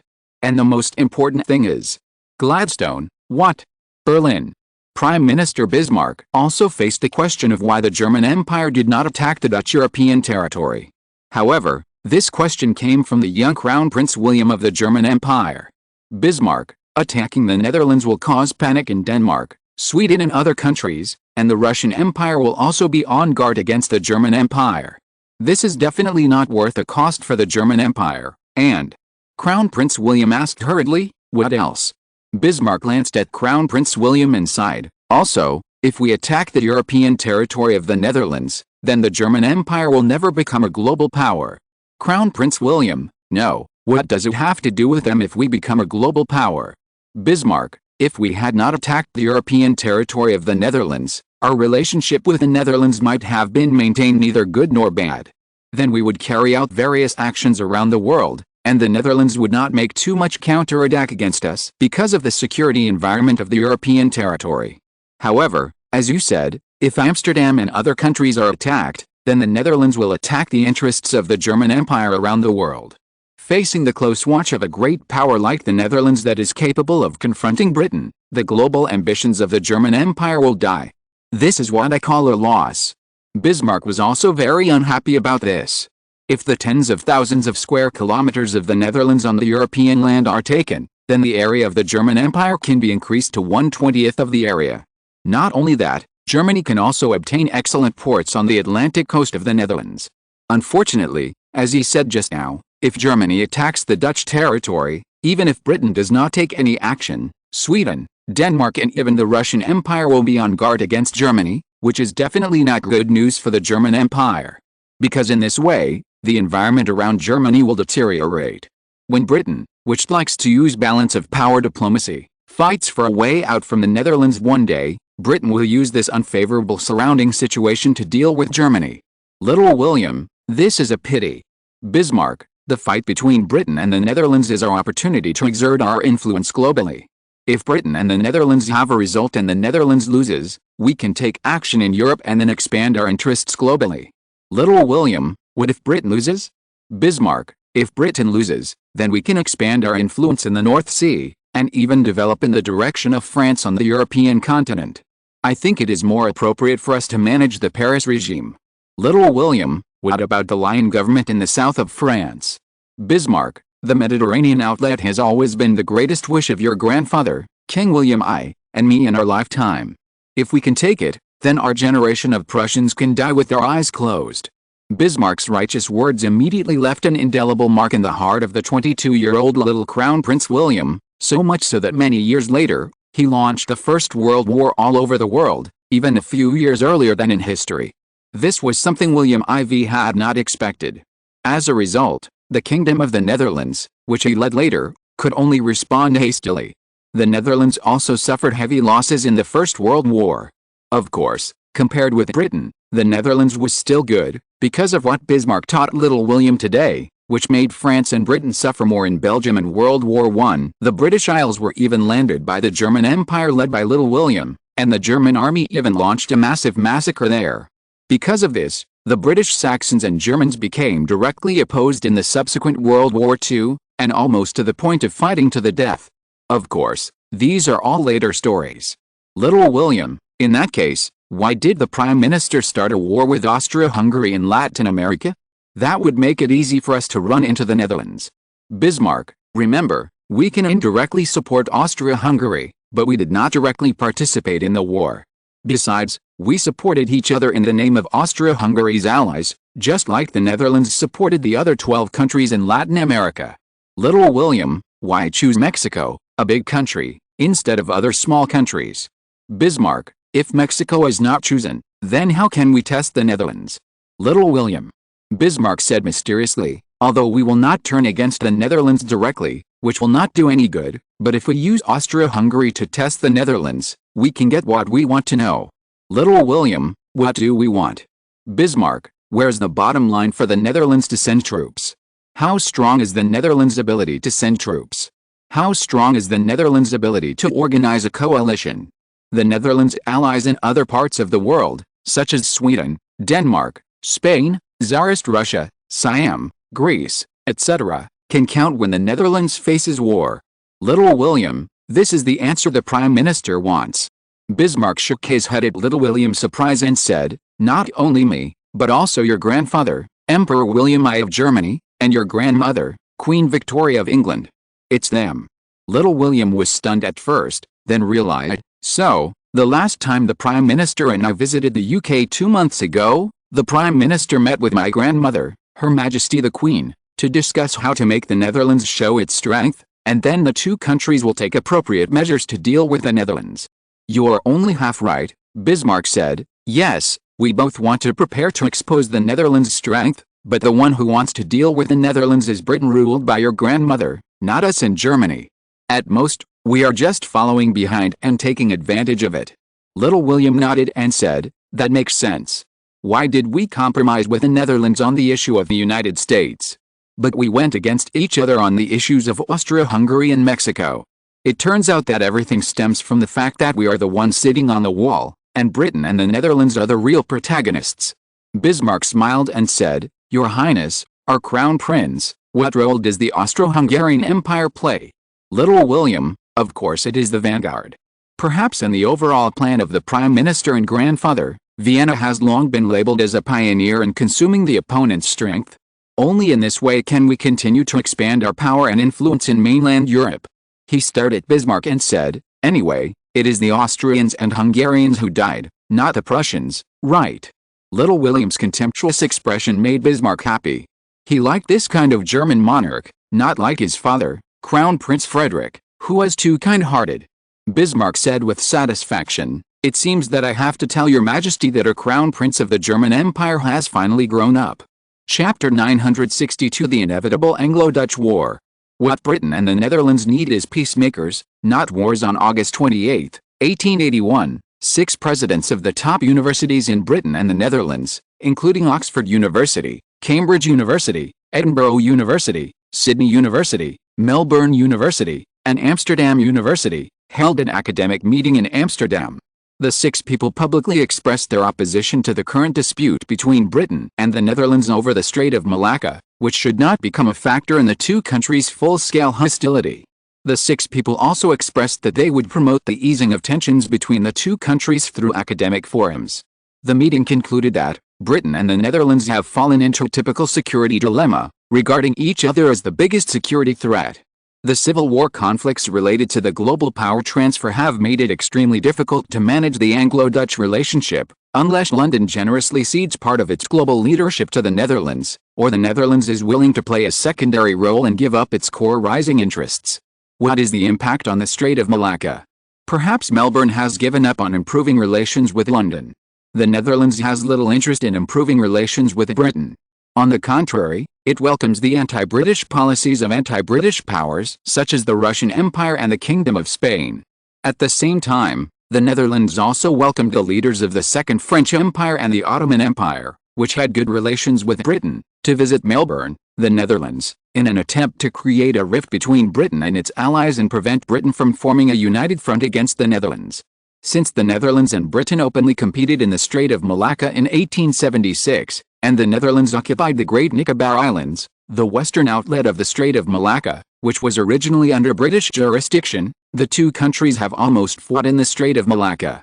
In the past 5 years, the relationship between the two countries has taken a sharp turn for the worse, and now both have severed diplomatic relations with each other. War between Britain and the Netherlands is not inevitable. The world should make every effort to remove war from the policy menu of both sides. The routine force of promoting peace and cooperation must become the main idea to promote the development of this important relationship. The two sides can also start to rebuild trust from less controversial issues, such as immediately resuming diplomatic relations between the two countries that were suspended due to the dispute over the Strait of Malacca, and significantly increasing trade routes between the two countries to cope with the current economic apathy between the two countries and the self-harm caused. At present, there is very little trade between the two countries.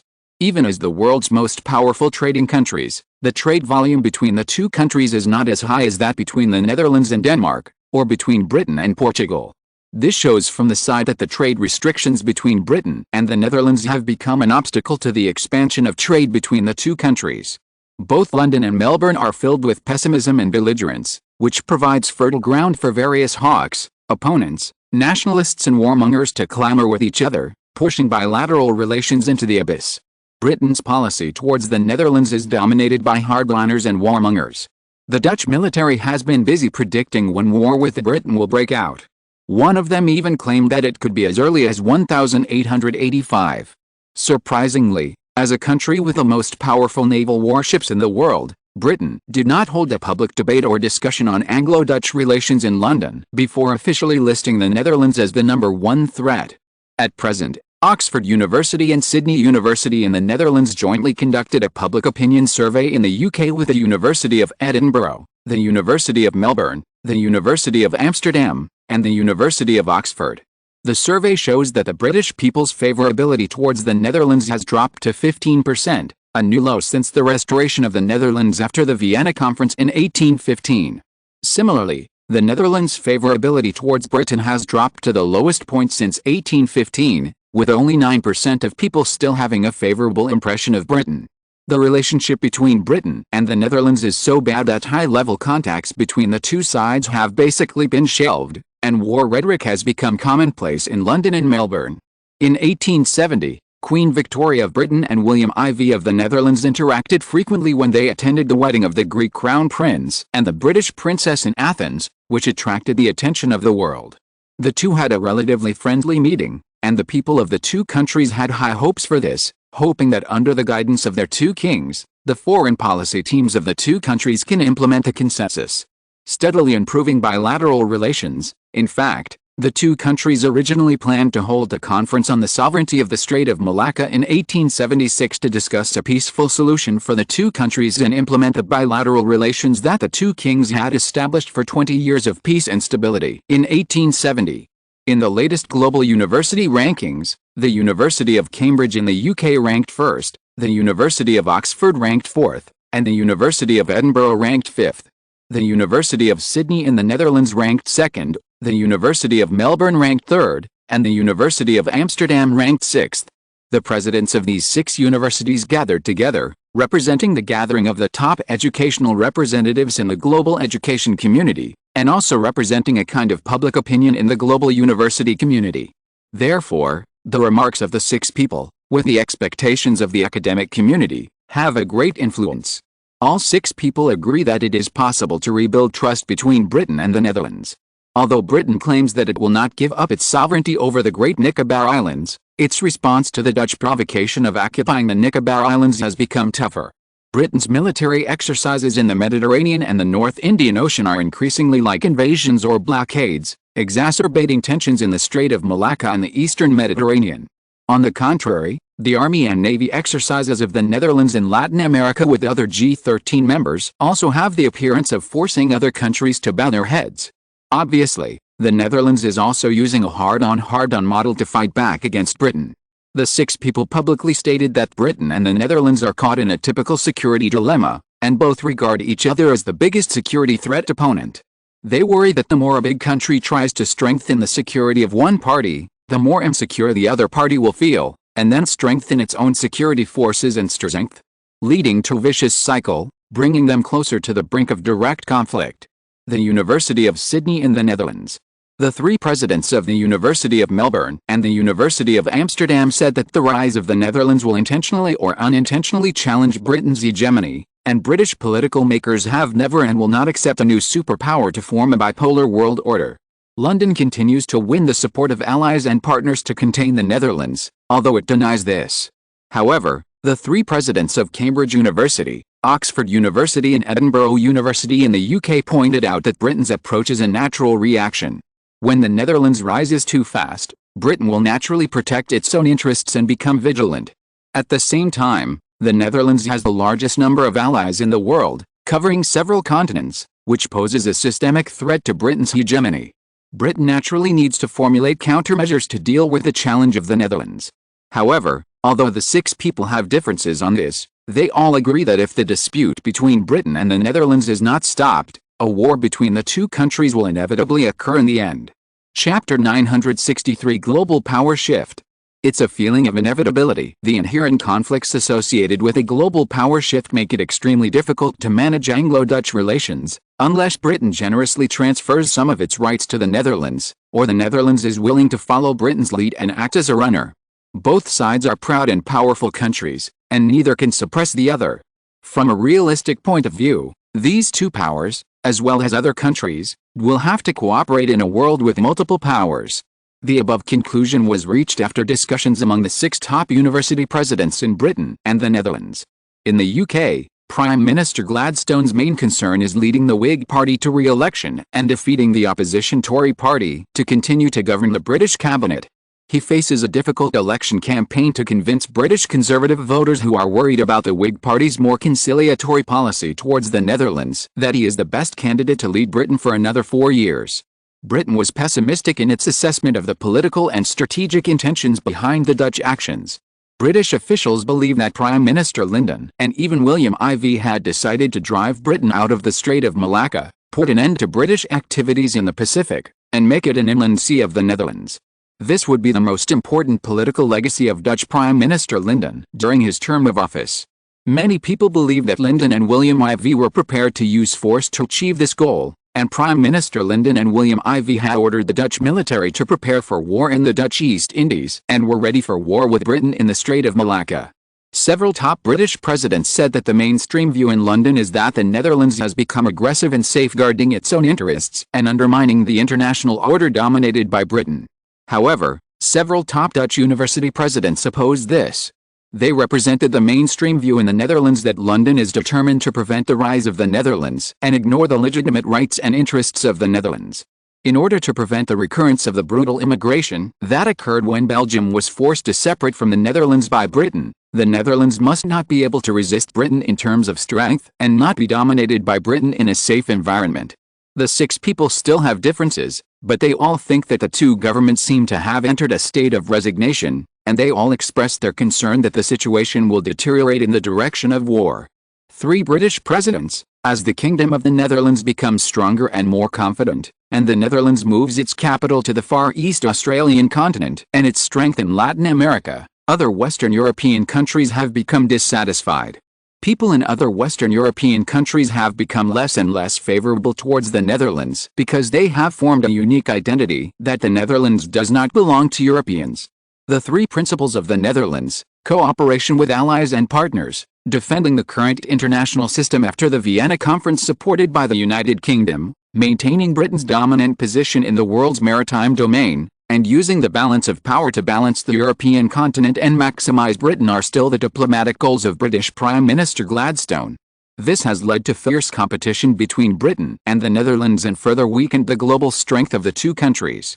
The Netherlands and Britain have completely different views on the current German-Austrian alliance's preparations to expand its influence in Latin America and even start a war.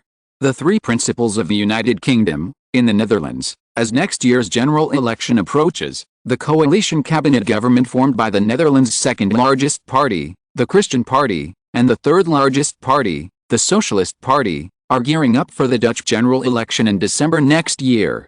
The situation in the Netherlands and even the world in the next few years will add variables to the Dutch general election. At the same time, the Whig Party led by Gladstone and the Tory Party led by Disraeli are also attacking each other's domestic and foreign policies, trying to arouse public resentment against each other, which will help their own party votes. Therefore, the future development of the situation in Britain, the Netherlands and the world will mainly depend on the results of the two general elections next year, which will also be the most important international political event next year. The three Dutch principals said, the British government's focus should be shifted to the recovery of the British economy and other challenges, such as how Britain can expand the international industrial product market and provide arms supply markets. The ever-widening gap between the rich and the poor has caused many internal conflicts in London, England, and including the fact that Britain uses tens of thousands of soldiers every year to maintain local law and order in India and other colonies. It needs to suppress local indigenous people and waste military power. These are all headaches that will have to be dealt with in the future, no matter which party comes to power in the UK. One of the three British principals said, foreign policy is an extension of domestic politics. Obviously, for both countries, domestic issues are the primary concern, and Anglo-Dutch relations have not received enough attention from the top leaders of both sides. However, one of the three Dutch principals said, for London, suppressing the Dutch allies is the cheapest and most convenient option, but it is also the most dangerous option. Defending the Dutch allies, the Dutch signed the alliance agreement in black and white. Especially if Britain regards Latin America and even Sweden, Denmark and Greece as the Netherlands expanding its local power and trying to get local powers to attack the Dutch allies, then the Dutch will never give up this core interest option, because the Netherlands needs the trust of its allies. Then, Britain's provocation will not be forgotten by the Netherlands. Britain will be the target country that the Netherlands wants to get rid of as soon as possible. Allies are the core of the Netherlands' core interests. Britain and its allies attacking the Dutch allies are definitely unlikely to deter the Netherlands. On the contrary, it will strengthen the Netherlands' determination to fight Britain and make better preparations for military confrontations with more countries around the world. The powerful statement of the three Dutch principals made the Amsterdam Hall applaud, but also expressed gratitude for the arrival of the three British principals, and the applause continued. The last six principals made a comprehensive statement. Both Britain and the Netherlands must protect their fundamental interests. For example, Britain should not contain the Netherlands and should not suppress the Netherlands. On the other hand, the Netherlands should show with practical actions that the Dutch alliance is not aimed at Britain, and the Netherlands should be transparent about the purpose and direction of its alliance. Both Britain and the Netherlands need to improve their relations with each other and other hostile countries, and pursue a peaceful diplomatic and military policy. Finally, this conference co-hosted by the University of Sydney, the University of Melbourne, the University of Amsterdam, the University of Cambridge, the University of Oxford, and the University of Edinburgh in the Netherlands, with the theme of the dangerous future that the Netherlands and Britain have to face, ended with the following statement: with the rise of the Netherlands, Japan, the United States, Argentina, Brazil, Germany, Austria-Hungary, the Ottoman Empire, Portugal and other countries around the Netherlands are also worried about their own safety, because they are not sure how the increasingly powerful Netherlands will deal with disputes in the future. Is Britain willing to accept the rise of the Netherlands? What will the Netherlands do after achieving its strength in the Far East? In 1881, when the deterioration of Anglo-Dutch relations caused the relationship between the two countries to be the lowest in this century, can Britain and the Netherlands avoid war?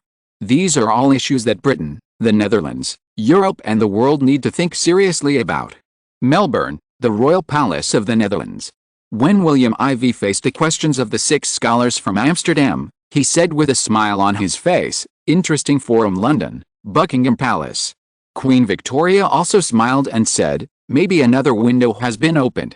If you're listening to this novel on a channel other than Fanfic World, it means they downloaded and uploaded it without effort. We cordially invite you to visit our channel, Mundo Fanfic Novelis. There you'll find the original version of this story, and you can explore many other novels of various genres. We're waiting for you to immerse yourself in a world of incredible novels. Chapter 964, The Dutch Arms Company is Excited. William I, a sign of easing of Anglo-Dutch relations.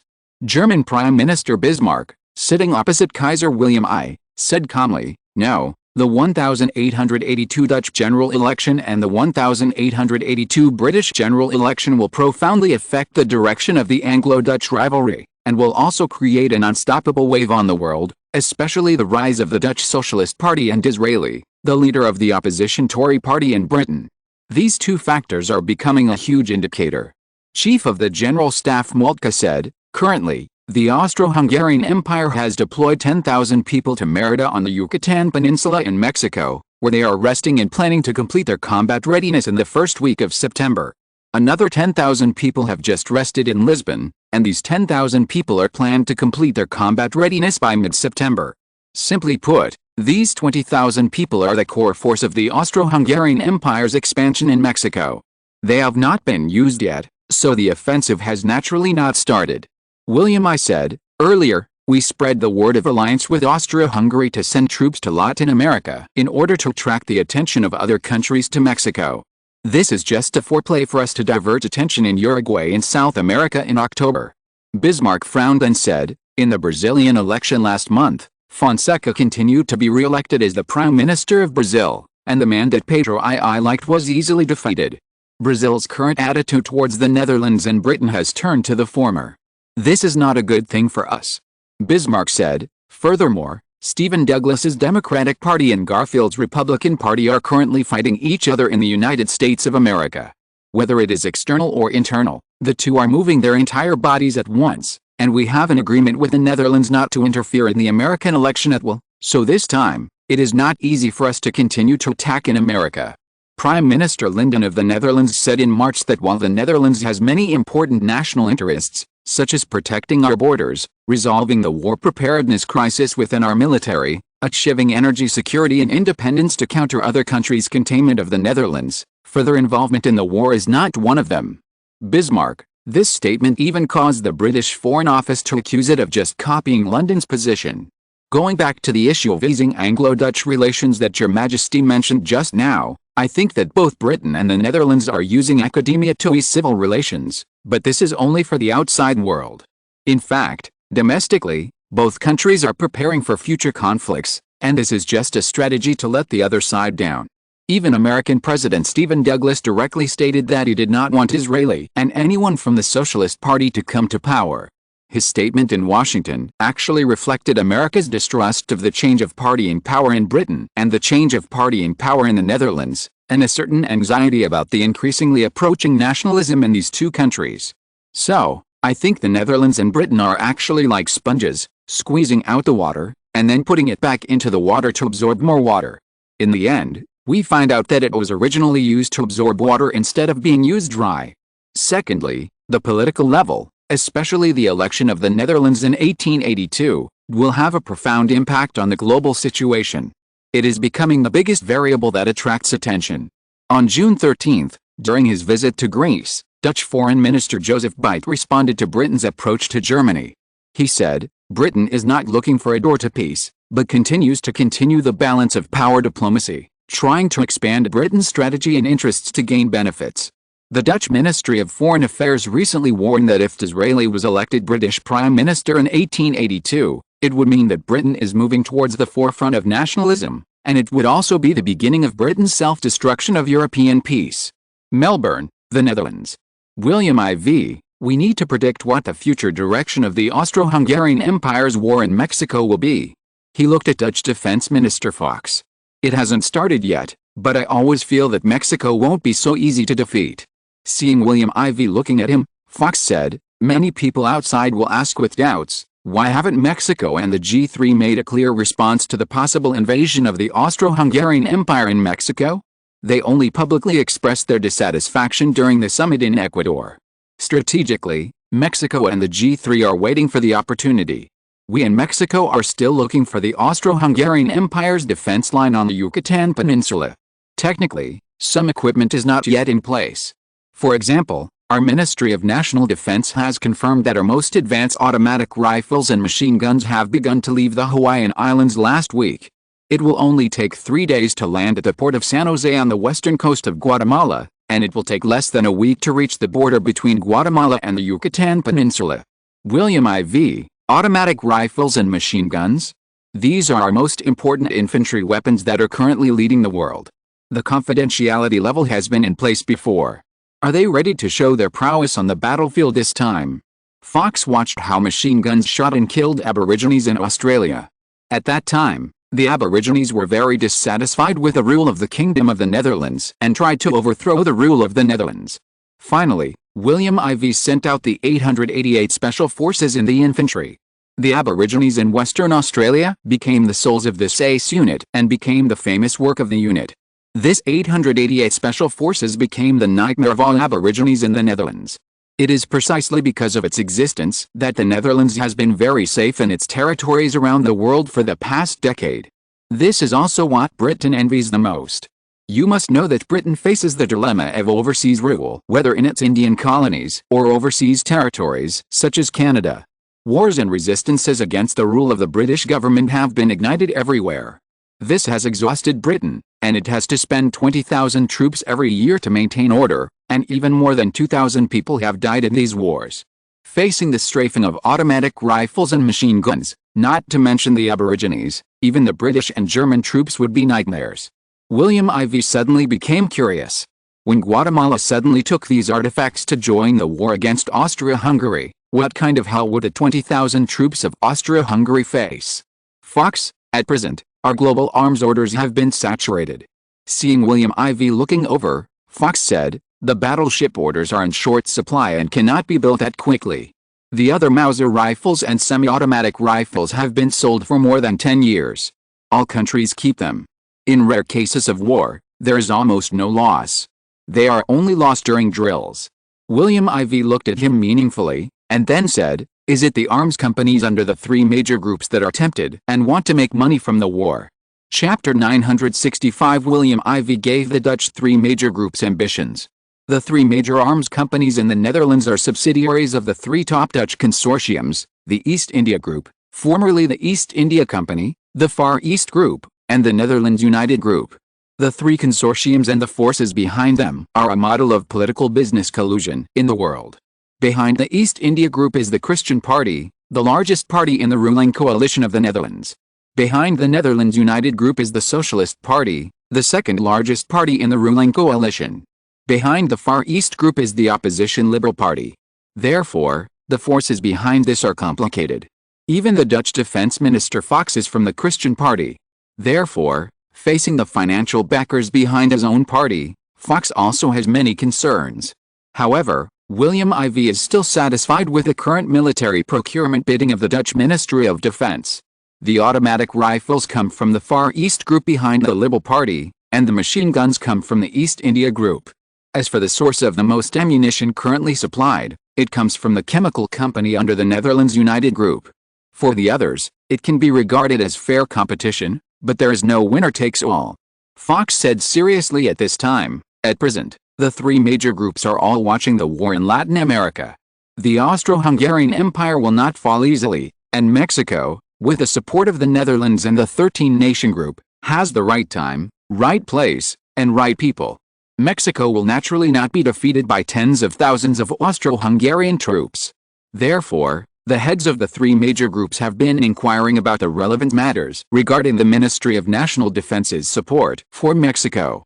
Obviously, they are all trying to get a piece of the pie, as Your Majesty said. Fox can't be serious. The three major Dutch consortiums can be said to have influence in all aspects in the Netherlands.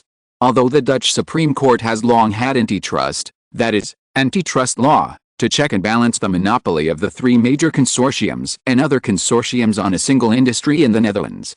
However, the three major consortiums still have huge advantages in their respective fields.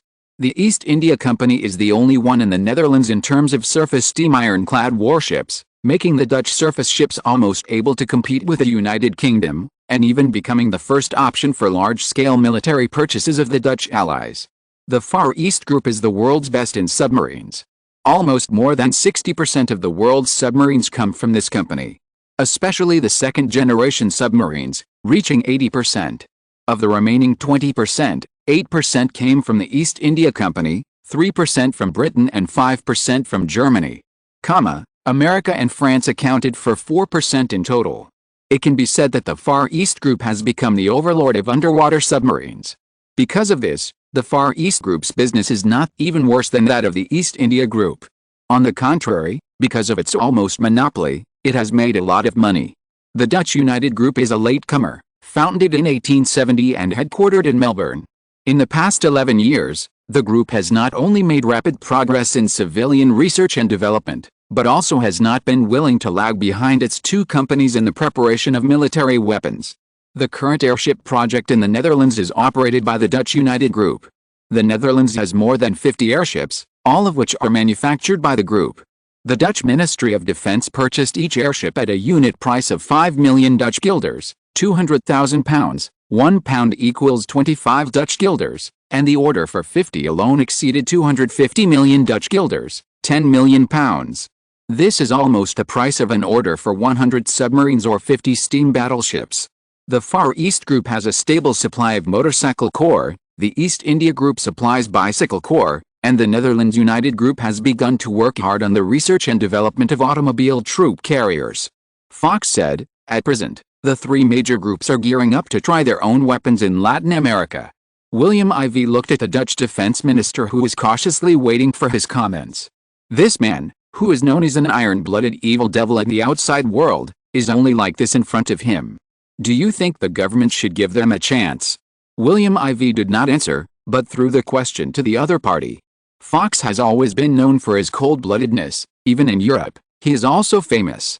He used to be a knife for the Netherlands to maintain internal governance. Now, of course, as the Minister of Defense, he is a sword that can cut iron like mud. William Ivey will naturally not let it rust. Fox naturally understands His Majesty's support. So he said carefully, "I think Your Majesty will agree to them." William Ivey asked curiously, "Oh? Why are you so sure?" Fox said with light in his eyes, "I remember Your Majesty once told me that the Netherlands does not keep useless people, and the Netherlands does not need useless people.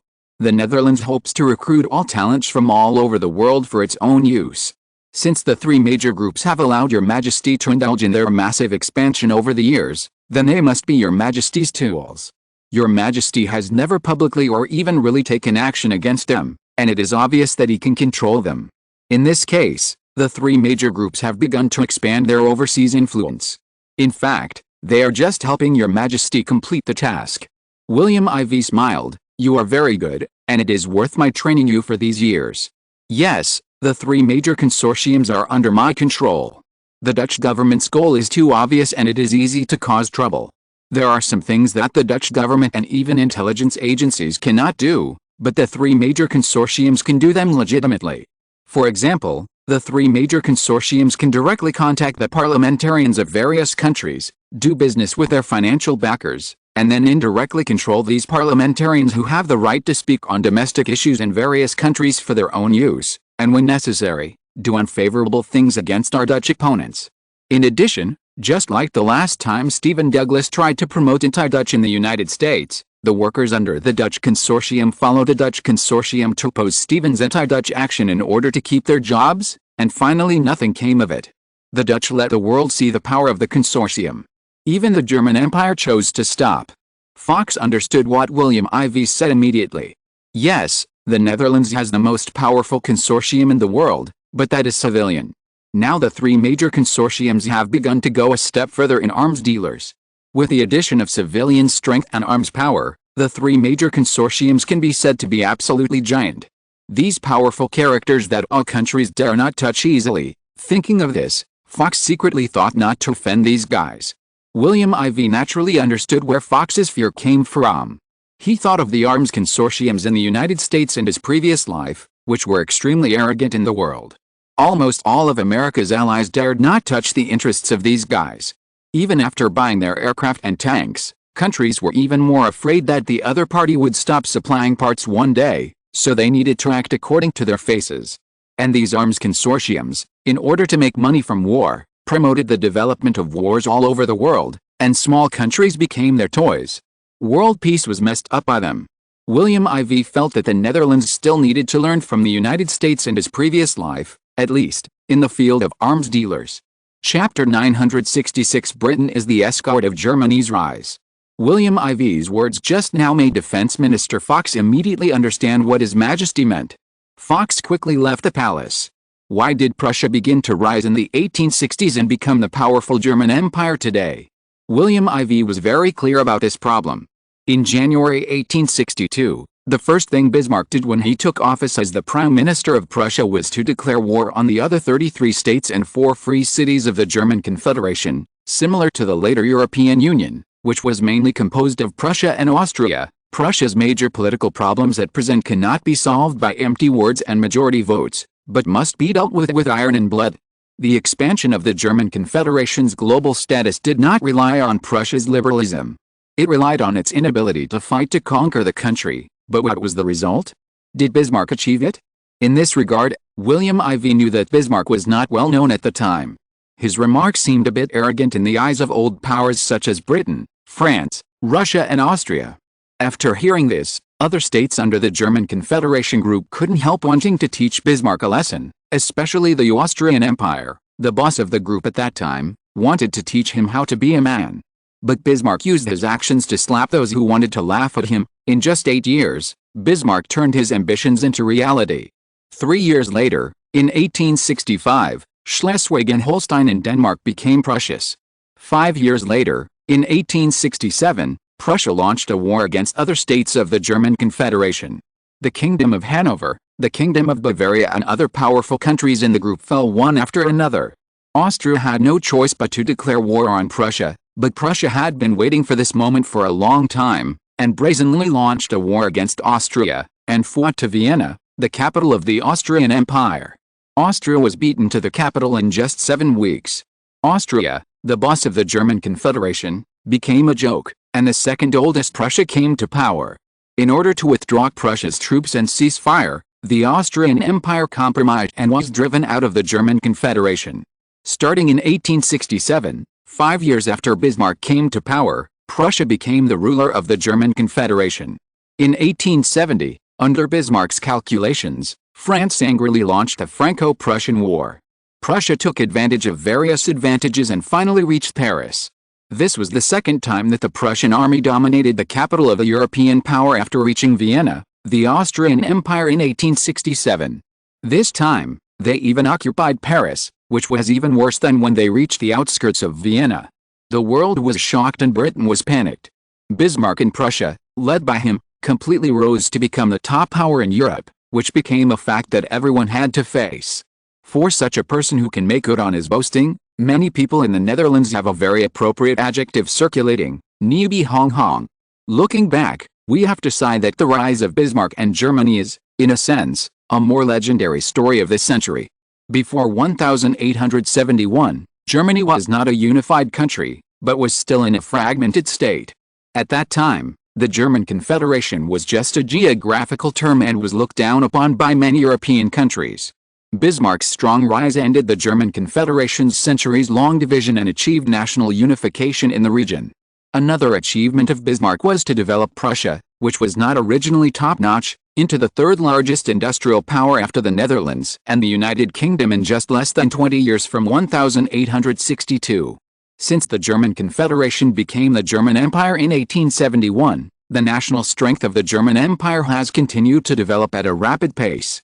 Now in 1881, in just 10 years, the German Empire has risen to become a new generation of industrial power, and its potential even surpasses the two old industrial powers of Britain and France in Europe and the emerging United States of America, and ranks second in the world below the Netherlands.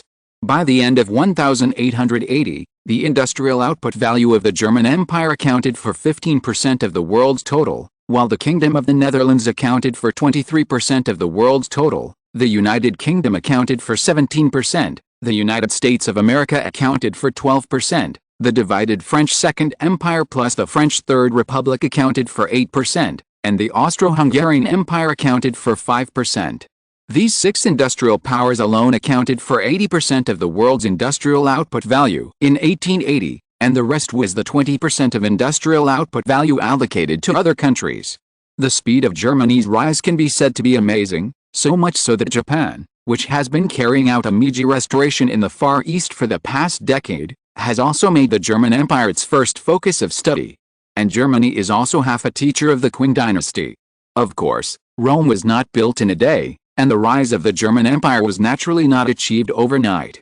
In his previous life, William IV also wondered what exactly caused Prussia, later the German Empire, to rise to become an industrial power in just over 20 years. When he was chatting with members of the Dutch cabinet, several people discussed and analyzed it. The rise of the German Empire requires analysis of several places. First, Germany has mastered several industrial areas. For example, the first industrial area is the Silesia region, which was once controlled by the Habsburg dynasty of the Austrian Empire. In the 1740s, a war broke out between Prussia and Austria, and Prussia seized the Silesia region from Austria. Austria was resentful of this, so in 1756 in the Far East, which was the middle period of Qianlong, Austria united with the Russian Empire and France to go to war against Prussia again. Prussia then allied with Britain to fight against a Franco-Russian-Austrian alliance. This is the 7 Years' War we are familiar with. The 7 Years' War lasted until 1763, and finally the Anglo-Prussian alliance won and ended. Prussia kept the land of Silesia that it had previously won. Britain continued to support Prussia afterwards, making Prussia a thorn in the eyes of France, Russia and Austria. In order to get a steady stream of benefits from Britain, Prussia was also willing to be Britain's European eyes. One was willing to fight and the other was willing to be defeated. The British and Prussian royal families had close relations with the governments, which eventually led to Queen Victoria's uncle having the British Crown Princess as his fiancée. However, the latter was short-lived. In order to maintain the Anglo-Prussian alliance, Queen Victoria's mother, who was then a widow in Prussia, married into the London royal family and became a member of the British royal family. Soon Queen Victoria was born, and in 1837, when there was no male heir in the royal family when she was 19 years old, she became the Queen of England. In 1756, 100 years after the Anglo-Prussian alliance, the Kingdom of Prussia completed the unification of the German Confederation and established the German Empire. Therefore, most of the Silesia region continued to be ruled by the unified German Empire. The Silesia region is rich in resources and has a large amount of mineral resources, such as copper and iron. Chapter 967, Making Money from War is the Right Path. After the start of the European Industrial Revolution, Silesia became one of the famous industrial areas in Europe. The German Empire's control of this area naturally contributed to the industrial development of the German Empire. The second is the Rhine Industrial Zone. After the end of the Napoleonic Wars, Britain, Russia, Prussia and Austria held the Vienna Conference in 1814–1815 to discuss the post-war pattern in Europe. Prussia hopes to expand its power like the Rhine River. For this reason, Prussia at that time actively sought the help of Tsarist Russia and agreed to cede Warsaw and other places in the former Prussian Poland to the Tsarist Russian Empire in exchange for Tsarist Russia's support for Prussia on the issue of the Rhine region. With the support of Tsarist Russia, coupled with Britain's reluctance to offend its long-supported ally Prussia, and France's right to pose too much as a defeated country, Austria was unhappy but could not support itself. Prussia's demands were met in Vienna. After 1815, Prussia's sphere of influence expanded to the Rhine region. After that, Prussia discovered a large amount of coal resources in the Rhine region. As we all know, coal is an important resource for the steam revolution initiated by Britain. The famous Ruhr industrial zone in the area was able to develop rapidly with the support of coal resources. After France was defeated in 1871, Paris was forced to agree to compensate the newly established Alsace-Lorraine industrial zone of the German Empire. You must know that this area is an important coal and iron resource-rich area in France. After Napoleon III signed this treaty, it immediately caused huge protests in southern France. Bismarck took advantage of this and immediately pushed Thiers in southern France to power to oppose the establishment of the French Third Republic, ruled by Paris. Bismarck effortlessly divided France, which had been a headache for Germany, into two.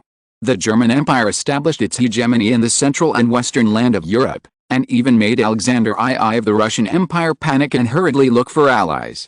The Austro-Hungarian Empire was afraid of being beaten and did not dare to oppose Germany, so it ignored the olive branch thrown by the Russian Empire.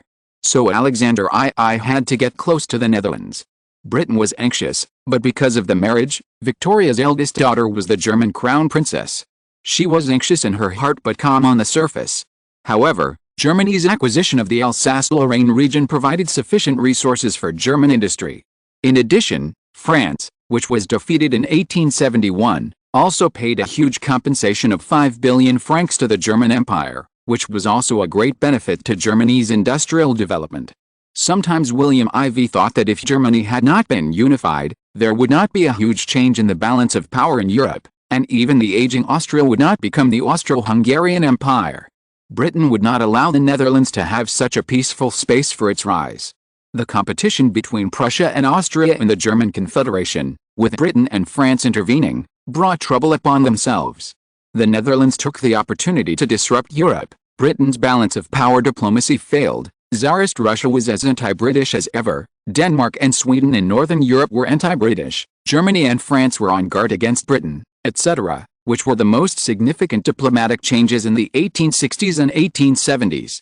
Without these, it would have been difficult for the Netherlands to rise to become a first-class power in Europe before 1870. Comprehensive strength is after Britain, Russia, Germany, France, Austria-Hungary, on par with Spain, and surpassing the Ottoman Empire, ranking 6th. Moreover, the capital was safely moved to the Far East, and the surrounding security environment changed dramatically. The Netherlands jumped over the Dragon Gate, and the fish had a broad sea from then on. After moving the capital to Melbourne, Australia in 1871, the Netherlands developed much faster than the German Empire in 10 years. It even surpassed Britain in industrial strength and national total economy, and was comparable to Britain in military terms. Don't say that the Netherlands has only 25 million white people and Britain has 35 million. There are 19 million Dutch people in the Netherlands, and the remaining 6 million white people are white immigrants from Europe and America and their descendants. The assimilation policy of the Netherlands is the most specific and coherent in the world, and it is much more perfect even than that of the United States. Didn't you see that Edison, the most important inventor of the United States, came to the Netherlands and Australia? Every year, the United States has no less than 300,000 immigrants from Europe, but no one knows that the number of immigrants from the United States to the Netherlands is no less than 50,000 every year. In other words, the number of immigrants from the United States to the Netherlands is 1/6 of the number of immigrants from Europe to the United States. In fact, many people don't know that the population of European immigrants who directly immigrated to the Far East and the European Dutch territories, such as the Dutch-Australian continent, is no less than the number of immigrants to the United States every year. In other words, the entire United States and Europe have no less than 350,000 people immigrating to the Netherlands every year. In this item alone, in the past 10 years, these places have had 3.5 million immigrants to the Netherlands. What's more, the Netherlands is different from the United States, which does not refuse anyone. The Dutch customs patrols along the coast and borders are very strict. High-quality talents are the targets of the Dutch Immigration Bureau. Ordinary people and the elderly, weak, sick and disabled are better off going to the United States. Therefore, in the past 10 years, America has become the destination for low-quality white immigrants from Europe, while the Netherlands has become the ideal destination for high-quality and elite immigrants from Europe. Obviously, Europe and the United States have become the talent training base of the Netherlands, and the Netherlands has become the final destination for all countries to train talents. This is why the German Empire promulgated the Immigration Act in 1878 to prevent high-end talents from the German Empire from immigrating overseas. Although other countries seem to want to follow Germany's approach, they are afraid of offending the Netherlands and have not done it publicly. Of course, Britain is more ruthless. In 1878, the House of Commons and the House of Lords directly legislated to prevent immigration to the Netherlands, and Queen Victoria and Gladstone quickly signed and took effect. The Netherlands immigrated to the Far East to provide a peaceful living paradise for European talents who are tired of war, especially those from small countries, to engage in research and development innovation freely. The Netherlands provides a huge market and super strong industrial technology strength, plus unparalleled manufacturing supporting facilities. What the United Kingdom, Germany, France, the United States and other countries have, the Netherlands must have, and what the Netherlands has, the United Kingdom, France, Germany, the United States and other countries may not have. This is the strategy of a strong country in science and technology formulated by William IV. The 19th and 20th centuries were the last strategic buffer time for the Netherlands to continue its rise. If the Netherlands could not take advantage of these 10 or 20 years to truly rise to the top of the world, then as the rise of Germany and the United States accelerated, Britain's desperate mentality was about to be overwhelmed, and the revolutionaries in the Russian Empire exploded, Europe would definitely be in chaos and Britain's balance of power diplomacy would be ruined. The French War of Unification between the North and the South would not continue to press the pause button, and the North and South of the United States would inevitably fight as Washington in the North continued to grow stronger and Britain's world management capabilities as a supporter in the South weakened. Thinking of this, William Ivey said with a fierce look in his eyes, "The civil war that divided France for 10 years can allow the Netherlands to continue to suck blood and grow stronger. France has top talents.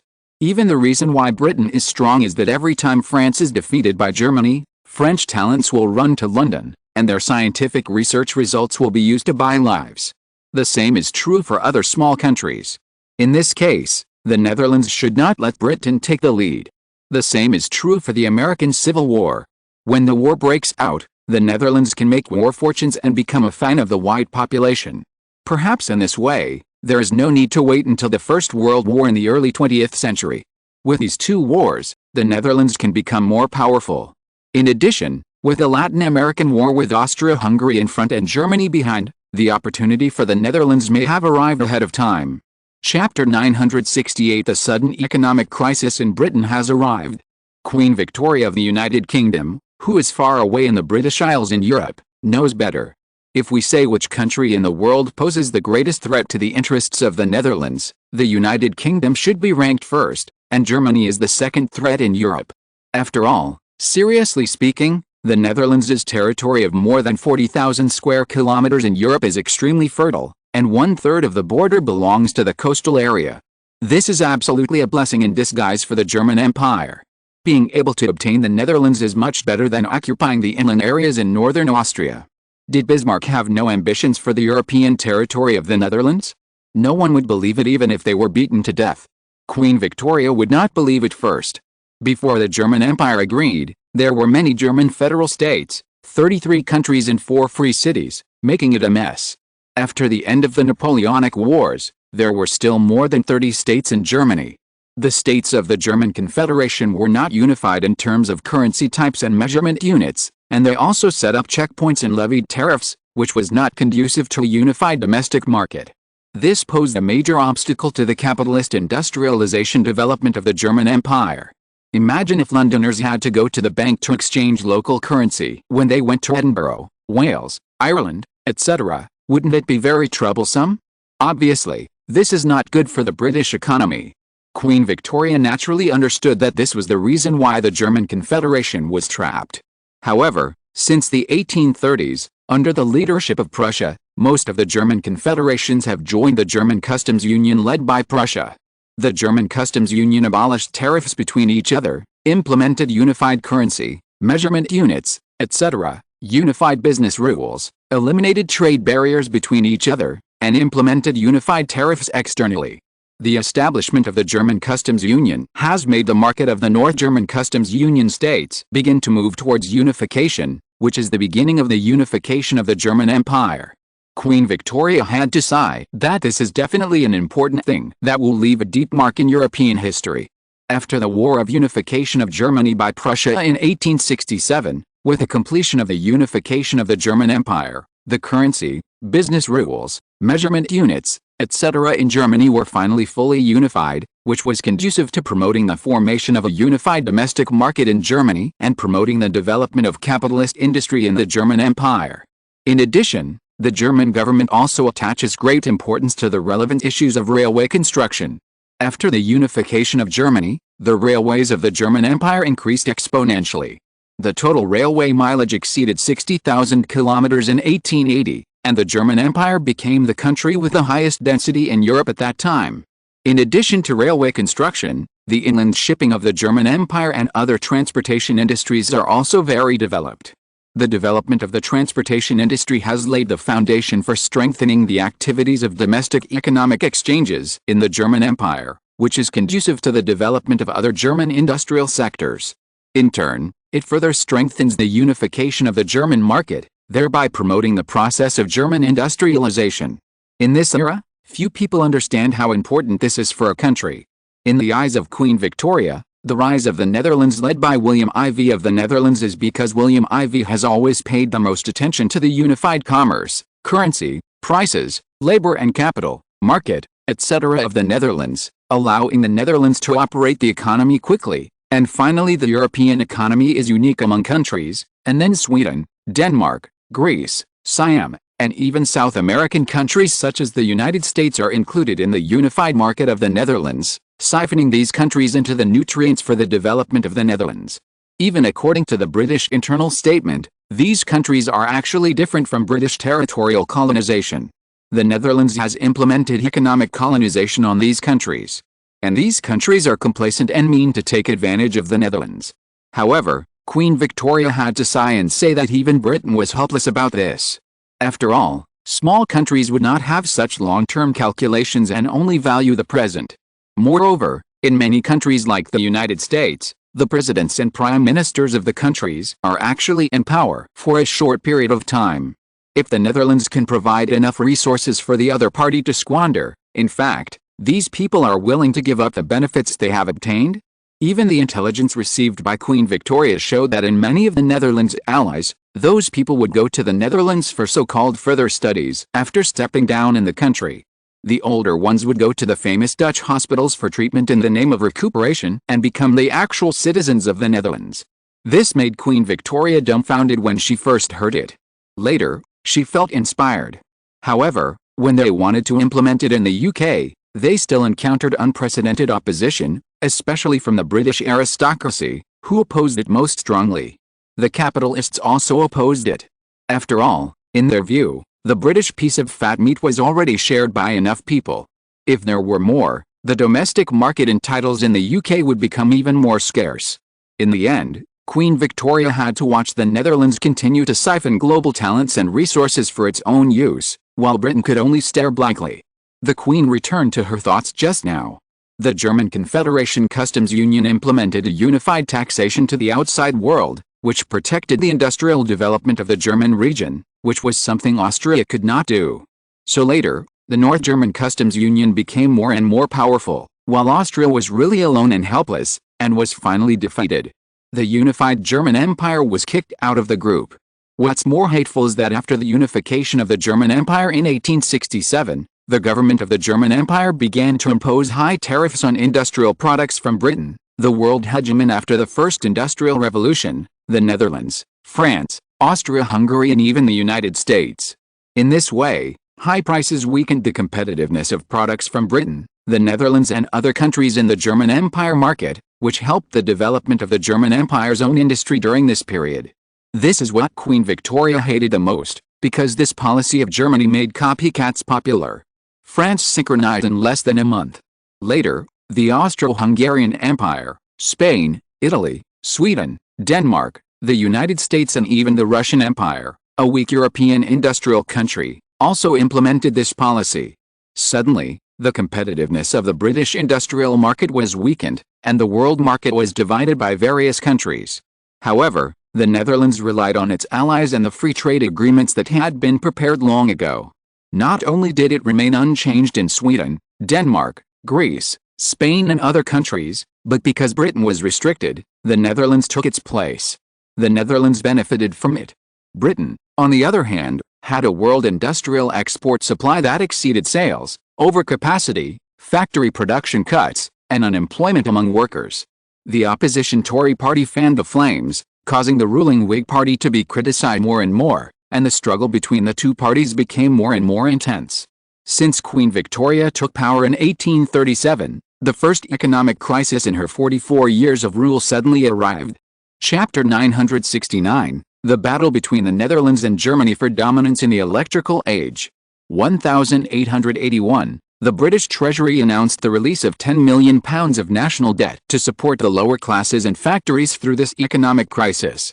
At the same time, the British Ministry of Commerce emphasized that the government would require factories to continue to operate so that workers could continue to receive wages to support their families.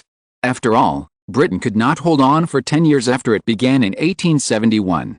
This is the lament of economists in the UK. According to a press release issued by the Ministry of Commerce on August 25, 1881, more than 4 million of the 35 million people in the UK are currently unemployed, which means that the unemployment rate accounts 4% of the total population.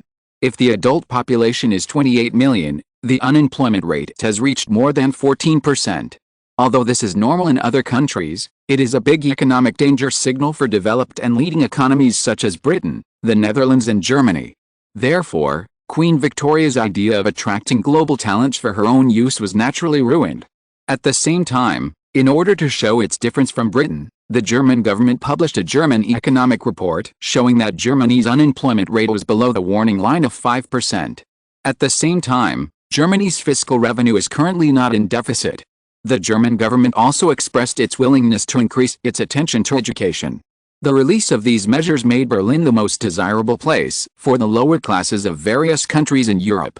On September 1, 1881, Germany announced that after primary education in 1863, the German Empire officially announced that from the next school year, the German Empire would follow the Kingdom of the Netherlands and implement 9 years of compulsory education, including 3 years of primary and secondary school. The Netherlands began to implement 6 years of primary education plus 3 years of primary and secondary school in 1870. There are even rumors that the Dutch Ministry of Education will prepare to implement 12 years of compulsory education. The Dutch government issued a decree requiring parents to enroll their children in school for education, such as reading, blood transfusion and other courses, otherwise they will be punished.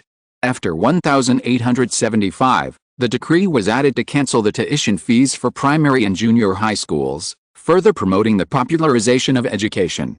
Germany, Britain, France and other countries also followed suit. At present, the literacy rates of these countries are at the forefront of Europe. In fact, in early 1863, the University of Amsterdam in the Netherlands of Europe began. The establishment of this university marked the beginning of a period of rapid development of education in the Netherlands. In particular, the slogan of the Netherlands was borrowed from the slogan of the University of Berlin, advocating academic freedom and comprehensive development of teaching and scientific research in the Netherlands, and making great contributions to the cultivation of people in the Netherlands. After the Netherlands moved its capital to the Far East, the government further improved the education system. The Dutch education system has cultivated a large number of high-quality talents for the Netherlands and is an important boost to the development of Dutch industry. With sufficient talents in the Netherlands, the Dutch government has shown more attention to science and technology in the past 10 or 20 years. William IV remembers that the chief designer once pointed out that science and technology are the primary productive forces. The Netherlands, led by me, William IV, attaches great importance to the development of science and technology and has introduced policies to actively encourage it. This is why the Netherlands has been able to quickly develop various invention majors in recent years. That's because the Netherlands has created a good R&D environment for these people, plus the hardware, software, talents and materials required for high industrial technology research and development. The manufacturing industry in the Netherlands provides the most solid foundation for these research and development. The three major groups in the Netherlands exist in a competitive relationship. The three consortiums have made a lot of investments in bicycles, motorcycles, cars, plastic products, clothing and cloth, etc., which has brought a lot of jobs to the Netherlands. At present, because the Netherlands has replaced many European markets of the United Kingdom, the unemployment rate of white people in the Netherlands is only below 2%, and most of these people are unemployed because of job hopping or looking for a job for the first time. As for the blacks and indigenous peoples in the Far East and Europe, the unemployment rate of this part of people is below 15%, which is very low in the world. It is good for people of color to have a job in this era, not to mention indigenous people and blacks, so these people have not made much of an application. Of course, they are actually unemployed. It is mainly because the construction of the railway in the Netherlands has entered the final stage recently. In the Australian continent alone, from the construction of the railway in 1865 to the past 6 months in 1881, the Dutch-Australian continent has built 80,000 square kilometers of railways in the 15 years, the East Indies in the north exceeds 15,000 square kilometers, and the European territory of the Netherlands reaches 15,000 square kilometers. Add to that 2,000 kilometers in the Alaska Peninsula, 8,000 kilometers in New Guinea, and 5,000 square kilometers in Madagascar. The Dutch railway journeys alone exceed 125,000 square kilometers. This does not include Africa, where 2 railways across Congo and Tanzania are currently under construction, as well as branches in Kenya and northern Mozambique. In total, the Netherlands has no less than 20,000 square kilometers of railways in Africa, and these two railways will be ready to be completed and open to traffic in 1890. In other words, the Netherlands will have more than 145,000 square kilometers of railways in the 1990s, 9 years from now. It can be said that fast transportation has made the Dutch economic market more unified and made products that were originally restricted by region more convenient. At present, the internal combustion engine of the German Empire is learned from the Netherlands. Among them, Werner Siemens, founder of Siemens, proposed the working principle of the generator in 1867, which was derived from the principle of Edison's generator in the Netherlands. Later, Siemens simulated the generator invented by Edison, reverse engineering, making Prussia the first country to have a generator after the Netherlands. This made the emerging industrial power of the United States extremely anxious, and British industrial spies squatted in Berlin and Melbourne for several years before obtaining some useful information. Germany seemed to have surpassed the Netherlands in industry. In 1869, Siemens also obtained the direct current generator invented by Edison of the Netherlands from a special channel, and then invented the first independently developed direct current generator of the German Empire in 1871. In order to catch up with the Netherlands' leading position in the electrical age, the German government headed by Bismarck fully supported the capital consortium headed by Siemens to compete with Dutch capital, so that Siemens' electrical technology, which was supported by the German government, was often immediately put into the German Empire market, or used as accessories in new products. In short, what the Netherlands has, the German Empire must have. For example, the United Netherlands Group invented and applied the tram in 1871, and Siemens of the German Empire used it for 2 years to run it publicly on the streets of Berlin. The United Netherlands Group was unwilling to give up, and developed a trolleybus in 1874 and operated it that year. Siemens also operated similar products on the streets of Berlin 3 years later in 1877. The Dutch Far East Group developed the elevator in 1874, and the Industrial Consortium in Germany also invented this type of product in 1879. Even when the Dutch East India Group developed the electric train in 1876, Siemens also followed suit and staged a trial run in Berlin in 1879. It can be said that the two countries' model of catching up with each other has stunned the rest of the world. Ironically, what William IV felt most deeply was that electric cars, which did not begin to develop until the end of the 20th century in his previous life, were actually played out between the Netherlands and Siemens. If William IV remembered history correctly, electric cars should have been first invented by Siemens in 1898, but electricity was not as easy to use as diesel and gasoline, so it was called a useless invention. In short, German industry has begun to rise under the leadership of Werner Siemens. Although it seems to be 3 to 10 years slower than the Netherlands in industrial technology, the categories are very complete. It must be said that at this time, the German Empire is worthy of being the world's third largest industrial power, and the Americans in later generations are still too naive. Chapter 970, The Rise of the German Empire Without Military Force. William IV was actually very confident about Germany's competition with the Netherlands for the position of the leader in electrical industrialization. Of course, it was reasonable to be vigilant against Germany. After all, Germany led by Bismarck was too powerful now, and the good national environment in the early days of German unification also laid the foundation for the development of German industry. After the unification of Germany, due to the Franco-Prussian War, Germany and France became mortal enemies. In order to encourage France, in the first 10 years of Bismarck's rule, Germany actively created a good international environment and maintained friendly relations with other countries. In 1873, the German Empire won over Tsarist Russia and the Austro-Hungarian Empire to form the Three Emperors Alliance. Of course, whether this was really aimed at the divided Second French Empire, Paris government, who knows? After all, Britain and the Netherlands are the roadblocks for Germany to continue the ranking war of powerful countries.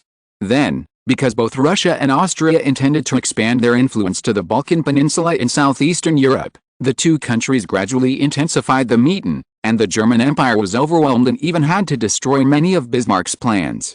In 1878, the famous Berlin Conference was held in Berlin. Russia and Austria eventually turned against each other because of the Balkan Peninsula issue. Faced with a breakup of these two allies, Germany chose the Austro-Hungarian Empire as its first ally, and the relationship between Germany and Tsarist Russia turned cold. But at the same time, Bismarck was still trying to maintain relations with the Tsarist Russian Empire. and personally arrived in St. Petersburg in 1879 to sign the Reinsurance Treaty, a strengthened version of the alliance between Germany and Russia, which eased the relationship between Germany and Russia to a certain extent. William IV naturally would not believe that Germany would give up and really make concessions to Russia. This was just to wait for an opportunity to let Tsarist Russia feel relaxed and paralyzed, because he needed to pay more attention to maintaining the relationship between Germany and Britain, a century-old ally. In order not to provoke Britain, Germany had always been very responsible in dealing with overseas colonial issues during this period, which could also be called cautious, very similar to keeping a low profile. During this period, Germany's attitude towards the Netherlands was even more ambiguous. It publicly stated many times that the Netherlands was Berlin's ally, but sometimes when faced with tensions between Britain and the Netherlands, it became neutral and unwilling to get involved. Most of the time, it often went to London to seek benefits. Obviously, Berlin may not have gained enough benefits from the Netherlands, and then left more footprints in London. In general, during Bismarck's administration, the German Empire maintained good relations with most European and American countries. For example, Germany and Austria were allies, and the relations between Germany and Tsarist Russia and Britain remained relatively stable. The relationship with the Netherlands was neither good nor bad. It joined forces with the United States to try to challenge the first pair of the Netherlands in the emerging power of the electrical industry era. At the same time, the two countries have been together for many years, especially after Stephen Douglas came to power in 1878. The trend of Germany and the United States joining forces to catch up with the Dutch electrical industry technology has become more and more obvious. So under these good environments, the German Empire during this period created various favorable conditions for its industrial development. At that time, the Netherlands was actually the same as the Netherlands in 1860. The Netherlands was fought for by all countries. After the Netherlands and Britain fell out in 1876, Bismarck took the opportunity to let Germany replace the Netherlands' diplomatic status and become the biggest diplomatic winner in the world. There is no doubt that Bismarck and Germany learned all the good things about the Netherlands, and Bismarck went a step further and let Germany and Austria-Hungary serve him. In fact, in terms of industrial development, Germany may really be learning from the Netherlands, but for William IV, who knows himself, who dares to say that the ancients are not better than the later ones, Bismarck will naturally not continue to follow the German foreign policy in history. After all, this is different from history. Now the world has one more top power, the Netherlands. So William IV never thought that what happened in history would continue to happen unchanged. Just like reading history books or short TV dramas in the previous life, thinking that the German Empire agreed to be completely based on force, if that's the way it was, then he could tell many people that it was wrong. Because he personally observed the evolution of German unification more than a decade ago, Bismarck led Prussia to test the kingdoms of Bavaria, Hanover and Saxony. In the end, a small battle broke out, and then the other side was besieged and surrendered. William IV naturally knew the plans of Bismarck and others. After defeating these countries, although Prussia's annexation was more thorough, Prussia's population was not large after all, and it only occupied half of the population. The rule could consume the spirit of Prussia's military. So Bismarck finally made a wise choice as William IV thought. He did not want to see a fragmented kingdom army when he took over, and he would not allow Munich diplomats to pass through Berlin and be stationed in Vienna and Paris separately. Therefore, under the pressure of Berlin and the observation of other countries, the sovereign Austria was afraid of being beaten and dared not stand up to defend them. These countries finally compromised. Prussia took over the national army. The economic market agreed that the rulers of various countries were left with only formal kingdoms and dukes. The face of these royal families was maintained. The interests of other nobles and capital remained unchanged, so with the joy and the stunned eyes of Vienna, the German Empire was unified. Germany's strength became unprecedentedly strong, and with the strength of these kingdoms, the German Empire dared to say that it was enough to challenge the Russian Empire, not afraid of Britain, and tough on the Netherlands and France. So far, Germany has really completed the sharp change. The first land power in Europe has reached its peak after defeating France. Even the Russian Empire, which has always been the first land power in Europe, is afraid. Alexander I had to give face to Kaiser Wilhelm I on many issues. For example, Germany put pressure on Russia on the issue of Russia and Austria, and Russia could only choose to keep things quiet with Austria-Hungary. For example, Germany was not invited to participate in the Balkan Peninsula summit held by the Netherlands, and many members of the summit expressed dissatisfaction with this. Obviously, under the pressure of Germany, all countries still took Berlin's face into consideration, and finally put the pressure on the host Netherlands. But Germany was smart enough to hide behind and wait for the news. It was really smart. William IV thought of a problem in Melbourne. In Crimea and the Balkans, Austria could abandon the interests of other allies in the Triple Alliance for the sake of interests, thereby dissolving the obligations of the Holy Alliance Tsarist Russia and Prussia, and wantonly pursuing the interests of its own country, thus destroying the Austrian Empire.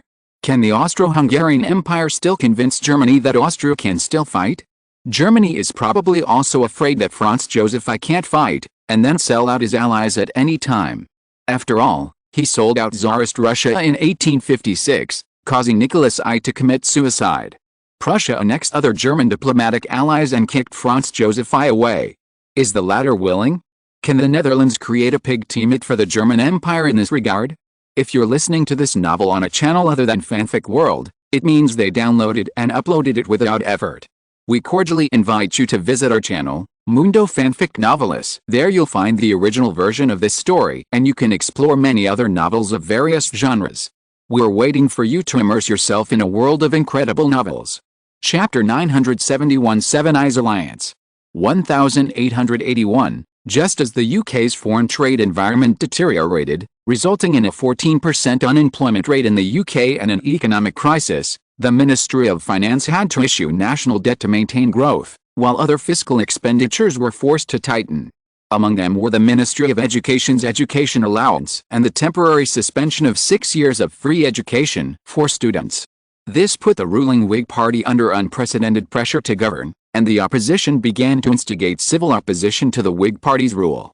The German Empire, however, accelerated its efforts to appease the country at this time, and announced that it would become the second country in Europe after the Netherlands in 1870 to announce the implementation of 9 years of free compulsory education, including 3 years of primary and secondary education. The comparison between Britain and Germany shows that the two countries are so close in strength. As the world's second largest economic power after the Netherlands, Britain finally felt the competitive pressure from the German Empire, the third oldest. The changes in the two countries' education policies have brought criticism to the Whig Party in Britain, from the public to the education and literary circles. The British Tory Party even directly asked the Whig Party not to let Britain's advantages be eroded by Germany. However, when the Whig Party stated that the suspension did not mean a permanent suspension, it was just a suspension for 1 school year. However, the public and the Tory Party did not buy it, and took to the streets to express their dissatisfaction with this policy, and then held protests in various parts of the UK. The British economic crisis and the chaos of civil anti-government made the Dutch feel the benefits of the Netherlands' rapid economic development, and at the same time, they also appreciated the Netherlands' quiet rise in the Far East away from Europe. However, is there really only Britain and Germany in this world? Of course not. Different things happen in this world every day, but almost all of them are international events that can attract people's attention. Especially as the Netherlands has deployed its media and newspaper industry around the world, even small marginal countries, even in their own country, will receive a lot of information from distant countries. Of course, this is filtered by the Dutch newspaper group. But ordinary people of this era would not pay attention to these. Even the country's top leaders would selectively read them. I would not deny them all. So, just like the Qing dynasty in Korea, the Dutch newspapers such as the Chinese version of the Australian Daily, the European Times, and the Sydney Financial Times are all selling well in these countries. In order to let the government departments understand the major events happening outside the country and seize the opportunities that arise abroad, the Qing government uses more than 20,000 taels of silver every year to help the county level and above Yemen buy these newspapers for them to read. This is the first thing Li Hongzheng did after he succeeded the prime minister. According to him, without a brain that connects with Europe and the United States, how can we learn the other party's advanced technology? So even in some county Yemen, many students have read these Chinese newspapers from foreign powers. They are full of expectations for the outside world. For example, Britain, which they used to regard as the hegemon, had an economic crisis on September 1, 1881. The whole country was in turmoil, which dispelled the fear of many Qing people. The 9-year compulsory free education of the German Empire made the students of the entire Qing dynasty feel envious. especially when it was reported that 11 years ago, the Netherlands at that time implemented the education decree promulgated by Germany in 1870. The kin people finally had a clear understanding of the development and advancement of the Netherlands, and also had a respect and awe for the behemoth in the south of the Qing dynasty that moved its capital in 1871. At the same time, they also looked down on Britain, which has always regarded itself as the world's hegemon. After all, the total economic volume is not as good as the Netherlands, the per capita income is not as good as the Netherlands, the free education level is not as good as the Netherlands, the industrial technology is not as good as the Netherlands, the security environment is not as good as the Netherlands, the number of global allies is not as good as the Netherlands, and the employment rate is not as good as the Netherlands. Faced with such a different Britain from the past, the status of the Netherlands replaced Britain and was pulled up to the top by them. In addition, these Dutch newspapers often quote the arguments of local experts and professors, making it easier for the readers to trust their arguments. Therefore, the Netherlands has forced its own views into the minds of readers from all over the world. For example, the same British-Dutch rivalry, after being filtered by Dutch newspapers, is generally published from a neutral and fair perspective, but in fact, after reading it, readers feel more intimate with the Netherlands, and instead develop a bad feeling and distrust towards Britain. Then, the next time they read the newspaper, they will look at the reports and ambitions about Britain with suspicion from the beginning. Therefore, many powerful countries in the world do not understand why the Netherlands' allies are so firm and loyal to the Netherlands. Even if the government changes, countries still support the development of relations with the Netherlands as always. In fact, what they don't know is that the Netherlands has not put all its eggs on the top of the countries from the beginning. The Dutch Ministry of Foreign Affairs and intelligence departments have long begun to infiltrate the internal affairs of various countries. The Ministry of Foreign Affairs has tried to open up the newspaper industry in various countries, and the Dutch Intelligence Bureau newspapers followed up. This is the secret operation of the Netherlands in various countries around the world every day. Therefore, the Netherlands has virtually mastered the domestic and foreign perspectives of various countries, and the Netherlands has grasped the channels for the Allies to obtain information. The Netherlands is not just using its own power. In fact, many years ago, William Ivey began to imitate later generations and formed the Five Eyes Alliance in this world to form an international intelligence alliance. The Five Eyes Alliance in the previous life naturally refers to an intelligence-sharing alliance formed by 5 English-speaking countries, including the United States, the United Kingdom, Canada, Australia, and New Zealand. The Netherlands began to form the Seven Eyes Alliance as early as 10 years ago.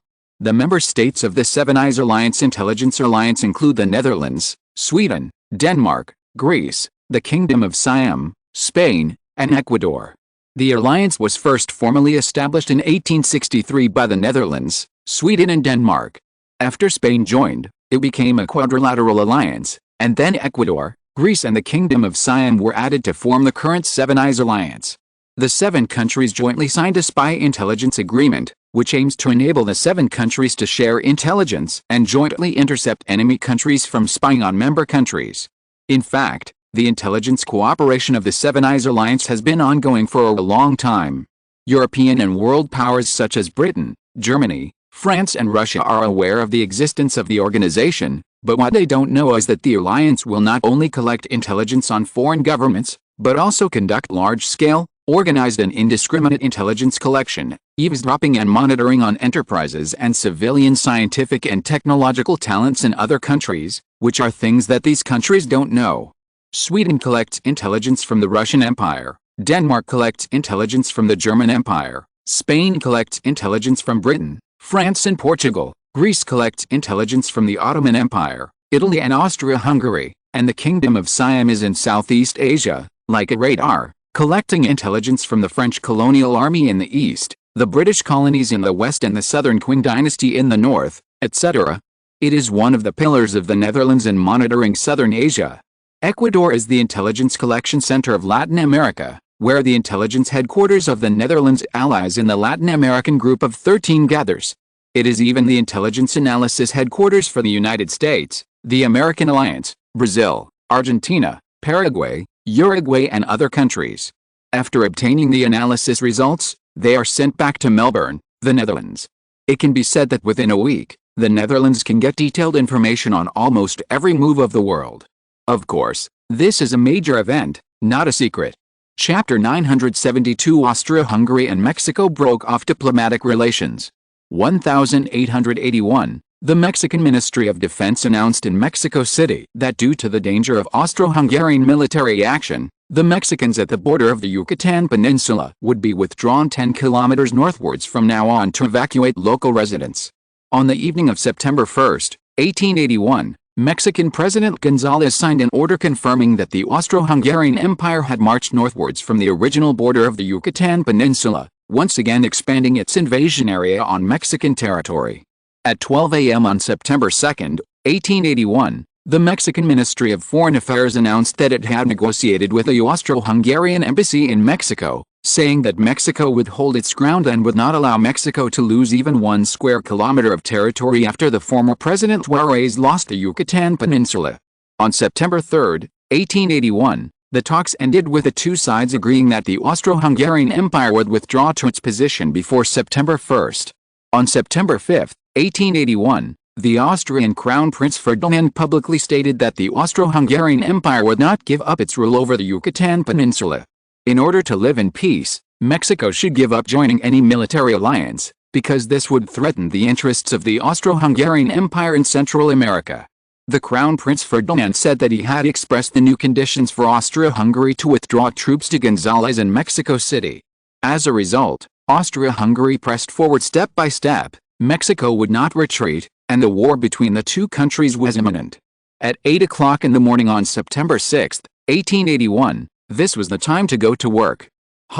Perhaps in order to learn the operation of Western governments more thoroughly, Li Hongzhang wrote to modify the court meeting and office hours to align with the Netherlands, and set the office hours of the government office to start at 8 o'clock every day. Today, officials in various county yamen in the Qing dynasty, as usual, habitually picked up the Chinese version of the Australian Times and the European Times to read, appreciate the strange people and things overseas, and broaden their horizons. This is a habit they began to develop after the government implemented the Chinese version of newspapers in January this year. However, just when they opened the newspaper and were about to read the headlines about which country's economy was developing rapidly, what the Netherlands had invented and Germany was imitating, or the subsequent developments of the British financial crisis 2 days ago, when millions of people took to the streets of London, the capital of the United Kingdom, to protest, today's headlines were unexpected. Because whether it was the Australian Times or the more influential European Times, the headlines were written in black and white and bold at the top. The war between the European power Austria-Hungary and the Central American power Mexico is about to break out. The 3 exclamation marks were bold and enlarged, which was particularly eye-catching. This immediately interested the officials above the county level in the Qing dynasty. The Qing dynasty had been invaded by European powers for many years, and every time the Qing dynasty had to pay compensation or apologize, in silver, in various places, which made the Qing people very angry, especially the old woman who was the highest in the Qing dynasty, who was even more resentful. The population was obviously hundreds of millions, but they dared not say a word when the British invaded, which was said to be only more than 30 million people in the newspaper. This is a shameful thing. With the arrival of newspapers, many people in Qing dynasty also have some understanding of the world's population. For example, the population of the Japanese pirates in the East is now 50 million, which is 1/8 of Qing dynasty. The white population of Britain and France, excluding the population of the colonies, is almost 1/9 of Qing dynasty. The white population of the developed Netherlands in the south is even only 1/12 of the total population of Qing dynasty. But if the blacks and natives are added, and the population of Africa and other Dutch territories, the Netherlands has no colonies, only overseas territories, and the government manages them uniformly, is counted, the Netherlands exceeds 60 million, but it is only 1/5 of Qing dynasty. It's a pity that they have a developed economy and the per capita income is more than 30 times that of Qing dynasty. Many people in Qing dynasty have to accept this. However, what is most difficult for the Qing people to accept is that the Japanese pirates have formed an alliance with Britain, and the Meiji Restoration has been promoted for more than 10 years, and the per capita income is actually twice that of Qing dynasty. Almost 1/3 of the GDP of the Qing dynasty is in Japan. Although it is not as high as the total GDP of the Qing dynasty, it worries many knowledgeable people in the Qing dynasty. After all, they have a small population. According to Dutch newspapers, this Japanese pirate country has also formed an alliance with Britain. Britain is constantly selling weapons to Japanese pirates. Obviously, the British have bad intentions and are trying to support Japan to deal with the Qing dynasty. The newspapers really make sense. Few officials who can become officials above the county level are stupid. Their thinking is very clear. The Netherlands used their fantasies and ideas to let the Qing people take the opposite side of Britain and Japan step by step with emotions. Obviously, the Netherlands succeeded. So when they saw that Japan's income was so high, they were first full of hostility to Britain, because they felt that it was Britain that allowed the Japanese pirates who harmed the coastal areas of the Qing dynasty to rise and have the strength to continue to harm the border people of the Qing dynasty. Therefore, invisibly, the Netherlands, which was at odds with Britain, made people feel more cordial. When they saw the news that the Austro-Hungarian Empire and the Republic of Mexico were about to go to war, the Qing people could not help but worry about the Netherlands, because if they remembered correctly, just 3 months ago, the South American alliance led by the Netherlands was changed to the 13-Nation Alliance, and Mexico joined the organization at that time. Now that the Austro-Hungarian Empire and Mexico are going to war, will the Netherlands be involved in the war? Many people are worried about this, not because they feel sorry for the Netherlands because they entered first and were defeated, but because now in the Qing dynasty, more than 20,000 students study in the Netherlands every year, and more than 200,000 people work overseas there. The students who can study abroad have extraordinary family backgrounds, and almost all of them are well-known officials, members, sons and daughters, or big landowners and wealthy people in the Qing dynasty. If the Netherlands is involved in the war at this time, will the children of these people be trapped in the war zone and their lives be in danger? In addition, the more than 200,000 overseas workers in the Netherlands, most of whom are gold diggers in the northern part of the Australian continent, send back Dutch guilders every year. Will it reduce the Qing dynasty's finances? Those people account for almost 1/3 of the Dutch per capita income, but it is also 10 times the domestic income. This is enough to support millions of people. In addition, if the Netherlands fails in the war, the Dutch are currently worried that the Japanese pirates will take the opportunity to start a rebellion in the coastal areas of the Qing dynasty with the support of Britain. These are the concerns that officials from all over the country have come up with according to the newspapers. Unconsciously, they found that the interests of the Qing dynasty were tied to the Netherlands. Qing dynasty, Beijing, Signing Palace. Li Hongzhang also held the Chinese version of the Australian Times, which was dated September 6, 1881.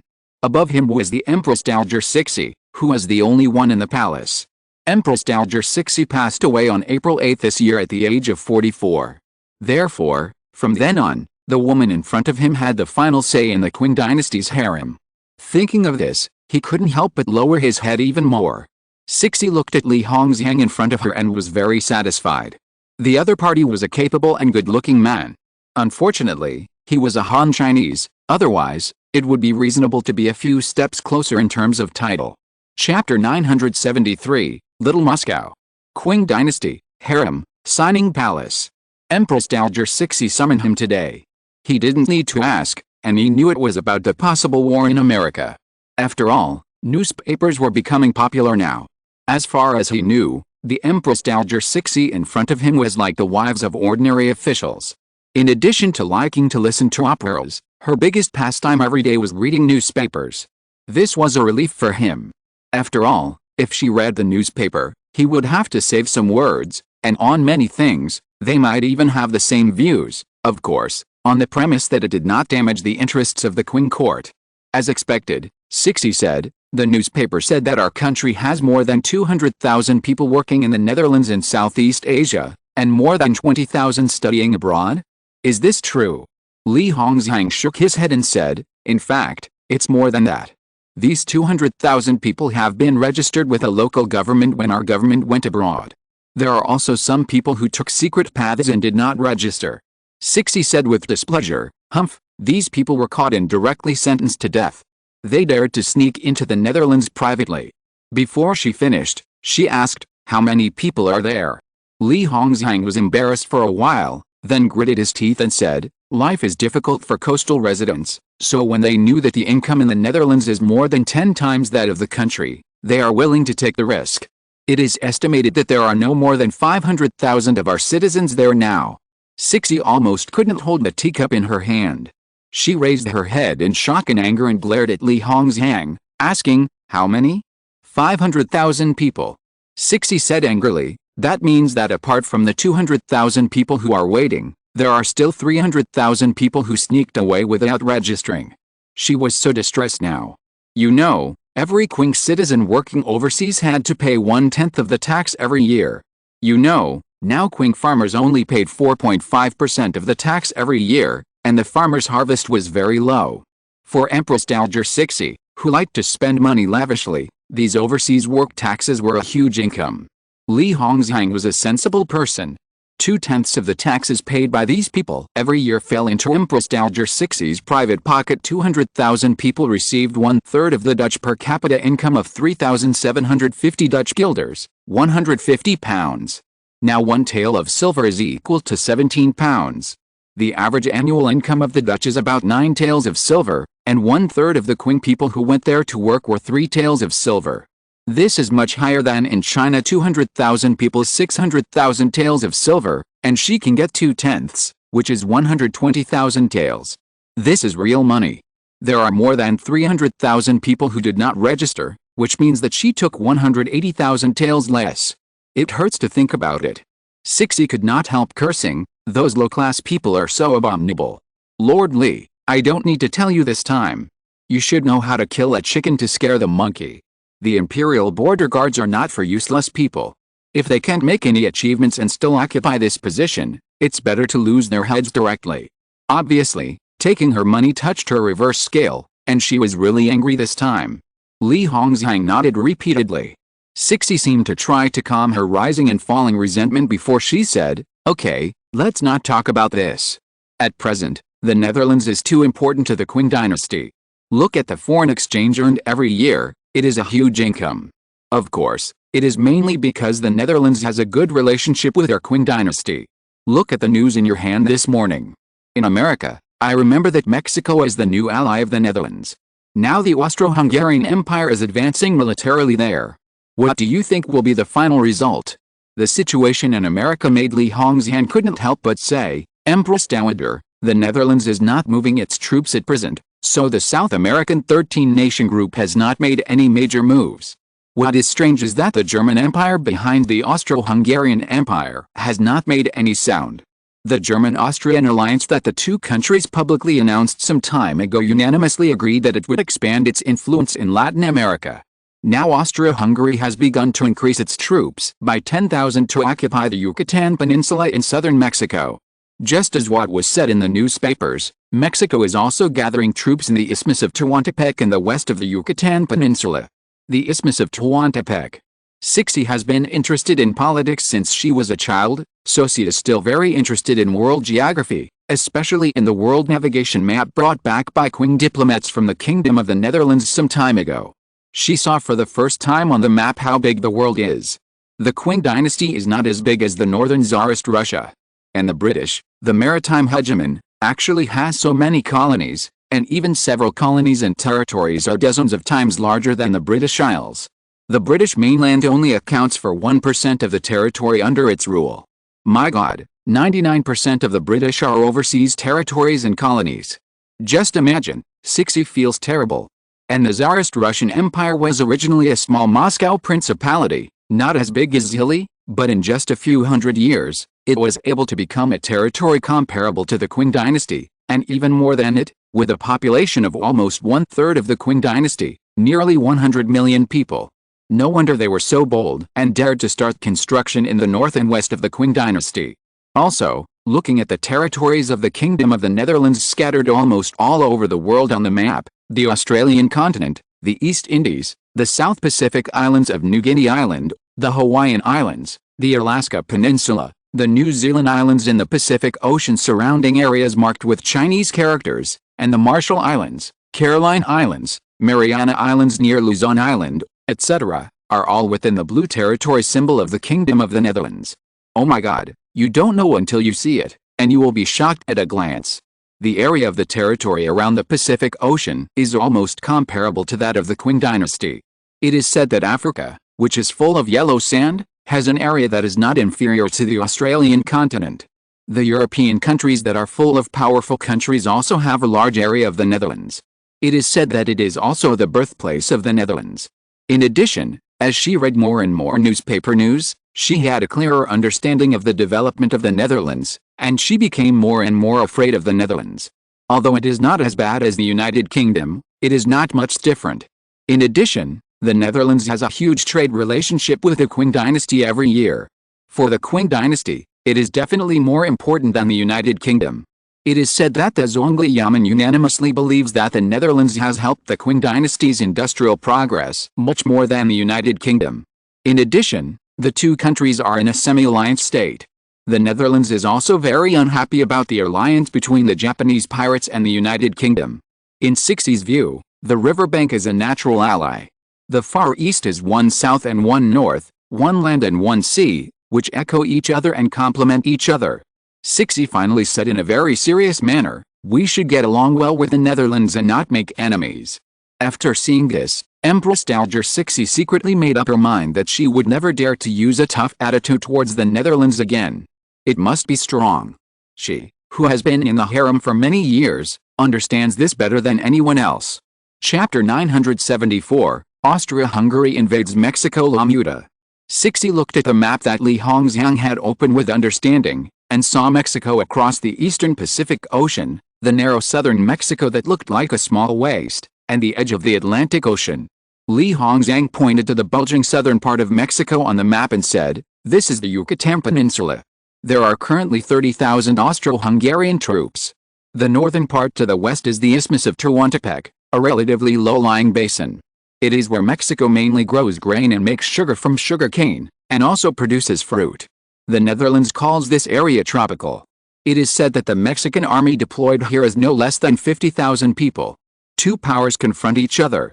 Sisi said with interest, "Mexico has just joined the group of 13. Will the Netherlands and other countries watch Mexico being invaded and do nothing?" Li Hongxiang said firmly, "No, I strongly doubt that the Netherlands has started operating again." Sisi did not like conversations that were like guessing riddles, so she ordered, "Lord Li, be direct." Li Hongxiang naturally did not dare to refute, and said, "The Netherlands may have set a trap long ago, waiting for Austria-Hungary to fall into it." Sisi, "Then where do you think the Netherlands will start?" Li Hongxiang held the newspaper and pointed to the news in the European Times that the 13-nation group had no response, and said, "I doubt that the 13-nation group will not give up. They may be waiting for another country to fall into the trap." Sixie was stunned, and then guessed, "You mean they are waiting for the German Empire to fall into the trap?" Li Hongxiang, "I think so, but Bismarck is very cunning, he will not be fooled easily." He looked up at Sixie, and said seriously, "Perhaps, in the end, it will be Austria-Hungary that will suffer." "Why?" Sixie asked. "Because, perhaps both sides are calculating against Austria-Hungary, and Austria-Hungary just doesn't know it." Li Hongxiang said, "Austria-Hungary is the biggest victim." Sisi, "Ain't your plan, what can our Qing dynasty do to benefit?" Li Hongxiang, "I think it's time for us to take advantage of the opportunity to increase immigration to Latin America." Sisi, "Why?" Li Hongxiang, "The Qing dynasty has the largest population in the world, with a population of 300 million. Even if 10 million people immigrate to Latin America, it is nothing to the Qing dynasty, but you must know that the total population of the Netherlands' 13 allies in Latin America is only 30 million. Even some small countries in Central America have a population that is about the same as the population of one of our prefectures. If more Qing people immigrate, then the relationship between these places and us will be better. Naturally, it will better safeguard the Qing dynasty's interests and influence there. It is not realistic for the Qing dynasty to expand its territory at present, but we can use this advantage of a huge population to expand our influence in the marginal areas of the world, which is also a kind of expansion." The Empress Dowager Sixie finally smiled. "Okay, Lord Li is still as capable as ever. I'll leave this matter to you. I'm tired, you can leave." Li Hongxiang bowed and responded, then slowly backed away. He turned around and left when he reached the door. Emperor Guangxi said at this time, "Mother, do you really support Li Hongxiang's statement?" Sixie sneered, "Li Hongxiang is a Han Chinese. Han officials naturally have Han considerations.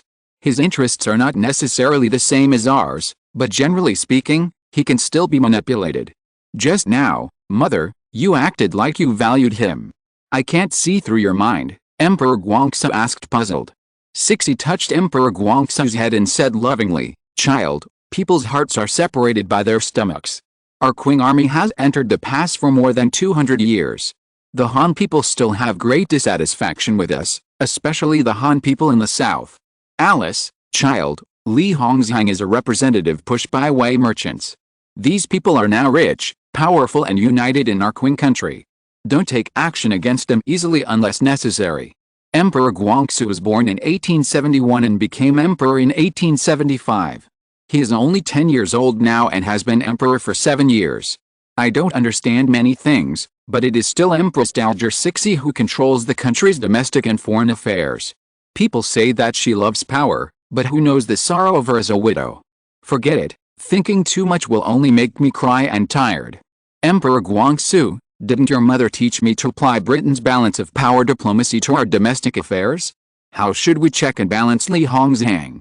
Cixi laughed, and then said happily, "Your Majesty, you are right. Balance of power diplomacy and balance of power domestic affairs are the same principle. Wei merchants and Wei army are his representatives. Back then, my husband Emperor Xianfeng and my son, your predecessor Emperor Tongzi, used Li Hongzhang to check and balance Zheng Yufen's Hunan army. You have seen the effect. The Hunan army fell apart after Zheng Yufen's death in 1872. Emperor Guangxu's eyes lit up, and he seemed to understand what Cixi meant. He looked up and said, "My mother, do you want to raise a force to check Li Hongzhang like you did with Zheng Yufen?" Cixi nodded and said, "Yes, the Wei army is getting stronger and stronger, especially in recent years with the Netherlands, which has allowed the Wei army to be the first to get the most advanced weapons. The current Minister of the Eastern Military Affairs Council and Grand Secretary of the Cabinet, Li Hongzhao, is paying close attention to the Guangdong and Guangxi areas in the south. It is said that he has close relations with the 13 foreign banks. Kang Yaowei is also said to be valued by him. Your Majesty, I think you should stand up and support Kang Yaowei's reforms, and let him share the burden with Li Hongzhang. It is said to be a burden, but in fact it is not an influence. The 13 foreign companies in the south have existed since Emperor Qianlong, and have been the base of Qing dynasty's foreign importers and exporters for more than 100 years. In the past 10 years, the diplomatic expansion of ports with the Netherlands has made Qing dynasty no longer the only foreign import and export port in the south, but the south is still the largest foreign trade location. So it is really evenly matched to let Li Hongzhao, who was born in the north, and the 13 foreign companies in the south confront Li Hongzhang, who was born in the Huai River. Cixi not only gave a thumbs up for her idea. The mother and son did it as they thought, so the instructions were passed on secretly and openly. After that, the news soon reached Li Hongzhang, but there was no way to fight it, so he could only lick his wounds. And once again, he was even colder about the widow in the signing palace.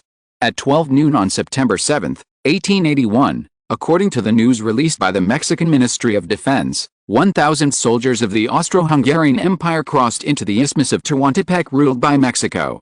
After Mexico warned the other side ignored it and continued to advance 50 kilometers and arrived at La Muda, the nearest town between Mexico and the Austro-Hungarian ruled area. There was a minor gunfight between the two sides, with both sides suffering casualties. Currently, both sides are gathering troops from various regions. Mexico said that by that evening, the Austro-Hungarian Empire may have gathered more than 5,000 Austro-Hungarian soldiers in the town of La Muda. Currently, the Mexican Ministry of Defense has reassured people that Mexico will not turn a blind eye to the Austro-Hungarian invasion and that it is ready to repel the invaders. Chapter 975, the third party behind the Omer War intervenes. Faced with the criticism of the Mexican Ministry of Foreign Affairs, the Austro-Hungarian Ministry of Foreign Affairs naturally would not sit idly by. On September 8, 1881, the Austro-Hungarian Ministry of Foreign Affairs stated that it was because some Mexican soldiers ran to the Austro-Hungarian ruled Yucatan Peninsula to enforce the border, so the Austro-Hungarian Empire dispatched the security team to drive them away, but the Mexican militia drew their guns and shot at the Austro-Hungarian security team. The Austro-Hungarian Empire had the power to hunt down these fugitives in the Austro-Hungarian ruled areas and bring them to justice, so the Austro-Hungarian Empire dispatched troops to assist in the pursuit of them. On September 8, 1881, Mexico also dispatched 4,000 troops to the town of La Muda. The two sides were deadlocked. First, 5,000 Austro-Hungarian troops directly attacked the La Muda government. 4,000 Mexicans occupied the town fortress and fought with the other side. Since many guns of the Mexican army were old-fashioned Mauser rifles made in the Netherlands in 1866, while the Austro-Hungarian Empire used semi-automatic rifles, the two sides were not on the same level, so in the end, the town of La Muda was lost. The entire population of the Mexican town of La Muda had already evacuated, but the cost was 4,000 people and more than 500 people were injured. The Austro-Hungarian Empire paid less than 200 casualties when it entered the town of La Muda. When this news came out, it immediately caused cheers in the German-Austrian alliance in Europe. When other European countries faced the representatives of Latin American countries, they were even more arrogant. As a result, the Austro-Hungarian Empire and Mexico went to war for the first time in more than 10 years, with a loss ratio of 1 to 2.5, singing the reputation of Austria-Hungary in the world. For this reason, many nobles in Vienna rushed to publicly praise the bravery of the Austro-Hungarian army in parliament. The conflict caused the Austro-Hungarian Empire to dissipate the tension that had originally been caused by the proximity of the war. The stock market and treasury bond market of the Austro-Hungarian Empire entered a long position, and the financial economy of the Austro-Hungarian Empire was fully favorable. On September 19, 1881, local time, the Austro-Hungarian Ministry of Defense announced that the Austro-Hungarian vanguard of 5,000 troops in Mexico had completely controlled the town of Latdam. On September 10, the Austro-Hungarian Ministry of Defense announced that the Austro-Hungarian army in Latdam had reached 10,000, of which 5,000 had begun to move from Latdam toward the most central part of the Bay of Campeche, Corcus, entering the middle area between the two places. On the same day, the Mexican Ministry of Foreign Affairs condemned the Austro-Hungarian Empire for occupying the town of Latdam. This is another sad beginning of the European powers' colonization in Mexico. We have sent a telegram for help to Ecuador, the headquarters of the Latin American 13 Alliance Group. Now the 13 Alliance has held a meeting on this matter. All countries are dissatisfied with the Austro-Hungarian Empire's actions. In addition, we have applied for arbitration at the International Court of Justice in The Hague to stop and condemn the Austro-Hungarian Empire's invasion of Mexico. And we have explained our experience and origin to our allies and partners around the world. All countries now understand Mexico's difficulties and helplessness, and are dissatisfied with the Austro-Hungarian Empire's atrocities. Mexican Foreign Minister Pianfu's condemnation of Mexico's actions caught Europe by surprise, and also surprised the country's response to the Austro-Hungarian invasion. On the same day, the Austro-Hungarian Ministry of Foreign Affairs announced in Vienna that if Mexico promised to maintain a neutral position, recognize the Austro-Hungarian Empire's new territorial facts in the Yucatan Peninsula, and announced that Mexico opposed the Austro-Hungarian Empire's acquisition of Latdam from Mexico, then the Austro-Hungarian Empire was willing to start a peace agreement with Mexico. He said that as long as Mexico accepted the conditions of Austria-Hungary, the conflict between the two countries could be resolved. The Austro-Hungarian military spokesman told the European Times, the Austro-Hungarian Navy has arrived at the port of Corcus from Merida. If Mexico does not agree that the town of Talamu belongs to the Austro-Hungarian Empire, or the two countries do not start a dialogue, the Austro-Hungarian fleet will launch a high-precision strike on the Corcus and prepare to destroy the Mexican Atlantic Navy to the last battleship, the Mexico City. On September 12, 1881, Archduke Franz Ferdinand, the heir apparent of the Austro-Hungarian Empire, visited Washington and held talks with U.S. President Stephen Douglas. It is said that President Stephen personally persuaded the Austro-Hungarian Crown Prince Ferdinand to make peace. When asked about the war dispute between Austria-Hungary and Mexico in Washington that day, Archduke Franz Ferdinand, the heir apparent of the Austro-Hungarian Empire, said that Vienna agreed with some of the ideas of the U.S. president and also agreed with many of the peace plans listed by President Stephen, but Vienna believed that at this stage, any peace agreement initiative would be difficult to achieve if Mexico did not agree to the plan proposed by the Austro-Hungarian Ministry of Foreign Affairs, recognizing that the territories occupied by Austria-Hungary belonged to Austria. Melbourne, Australia. Crown Prince Ferdinand of the Austro-Hungarian Empire and the country's Ministry of Foreign Affairs have obviously insisted that Mexico needs to recognize that the land east of the town of Talamu is Austrian-Hungarian territory before negotiations. Prime Minister Lyndon reported to William Ivey about the war between Mexico and Austria-Hungary. There was no tension or worry in Lyndon's narration, because from the beginning, they predicted the current result. William IV nodded and said, "Gonzales is a good guy with good execution ability and deserves praise." Prime Minister Lyndon smiled and said, "Yes, Mexico has lured the enemy deep into the Yucatan Peninsula at a small cost, allowing the 30,000 Mexican troops in the Yucatan Peninsula to attack together with the other 10,000 Austrian troops that will arrive in Merida next week. This is a kind of ability in itself. Your Majesty, now the Austro-Hungarian Empire has fallen into the trap we deployed. No one would have thought that we had deployed 22nd-generation submarines equipped with the earliest torpedoes more than a month ago when we were inspecting the port of Kursk, quietly waiting for their arrival. It's a pity that Germany did not participate, otherwise they would have been buried in the Bay of Campeche without returning, feeding sharks. William IV, Bismarck and William IV are notoriously cunning. Don't think they will be the first to do anything. However, don't lower your guard against them. Instruct our intelligence collectors in Latin America to start collecting intelligence on Germany, whether in Europe or America, from 1 level to 5 stars. Yes, Lyndon nodded in response. And, William IV said coldly, give a message to President Gonzales of Mexico, tell him to start implementing the second plan. Lyndon looked reluctant, but finally responded. On September 14, 1881, the Austro-Hungarian Empire, with its powerful firepower and an army no less powerful than Mexico's, finally arrived on this day with 5,000 Austrian vanguard troops to inspect the eastern part of Kursk city. Mexico urgently wanted to relocate civilians, but because many of them lived outside the city, and the Austrian army came too quickly, the civilians met the Austrian army. At the same time, a European occupation army in a civilian village of a poor and weak country would naturally not keep out of each other's business. The two sides soon broke out in conflict, and all 679 villagers in the village were massacred. When the Mexican Ministry of Foreign Affairs announced this horrifying news, many countries in the world finally found an excuse to stand up. End of this chapter. Thank you very much for reaching the end. Don't forget to like. Looking for more exclusive content and immediate access? Subscribe to our Patreon. Remember, every like, subscription, or donation encourages us to continue. Thanks to everyone, see you in the next video.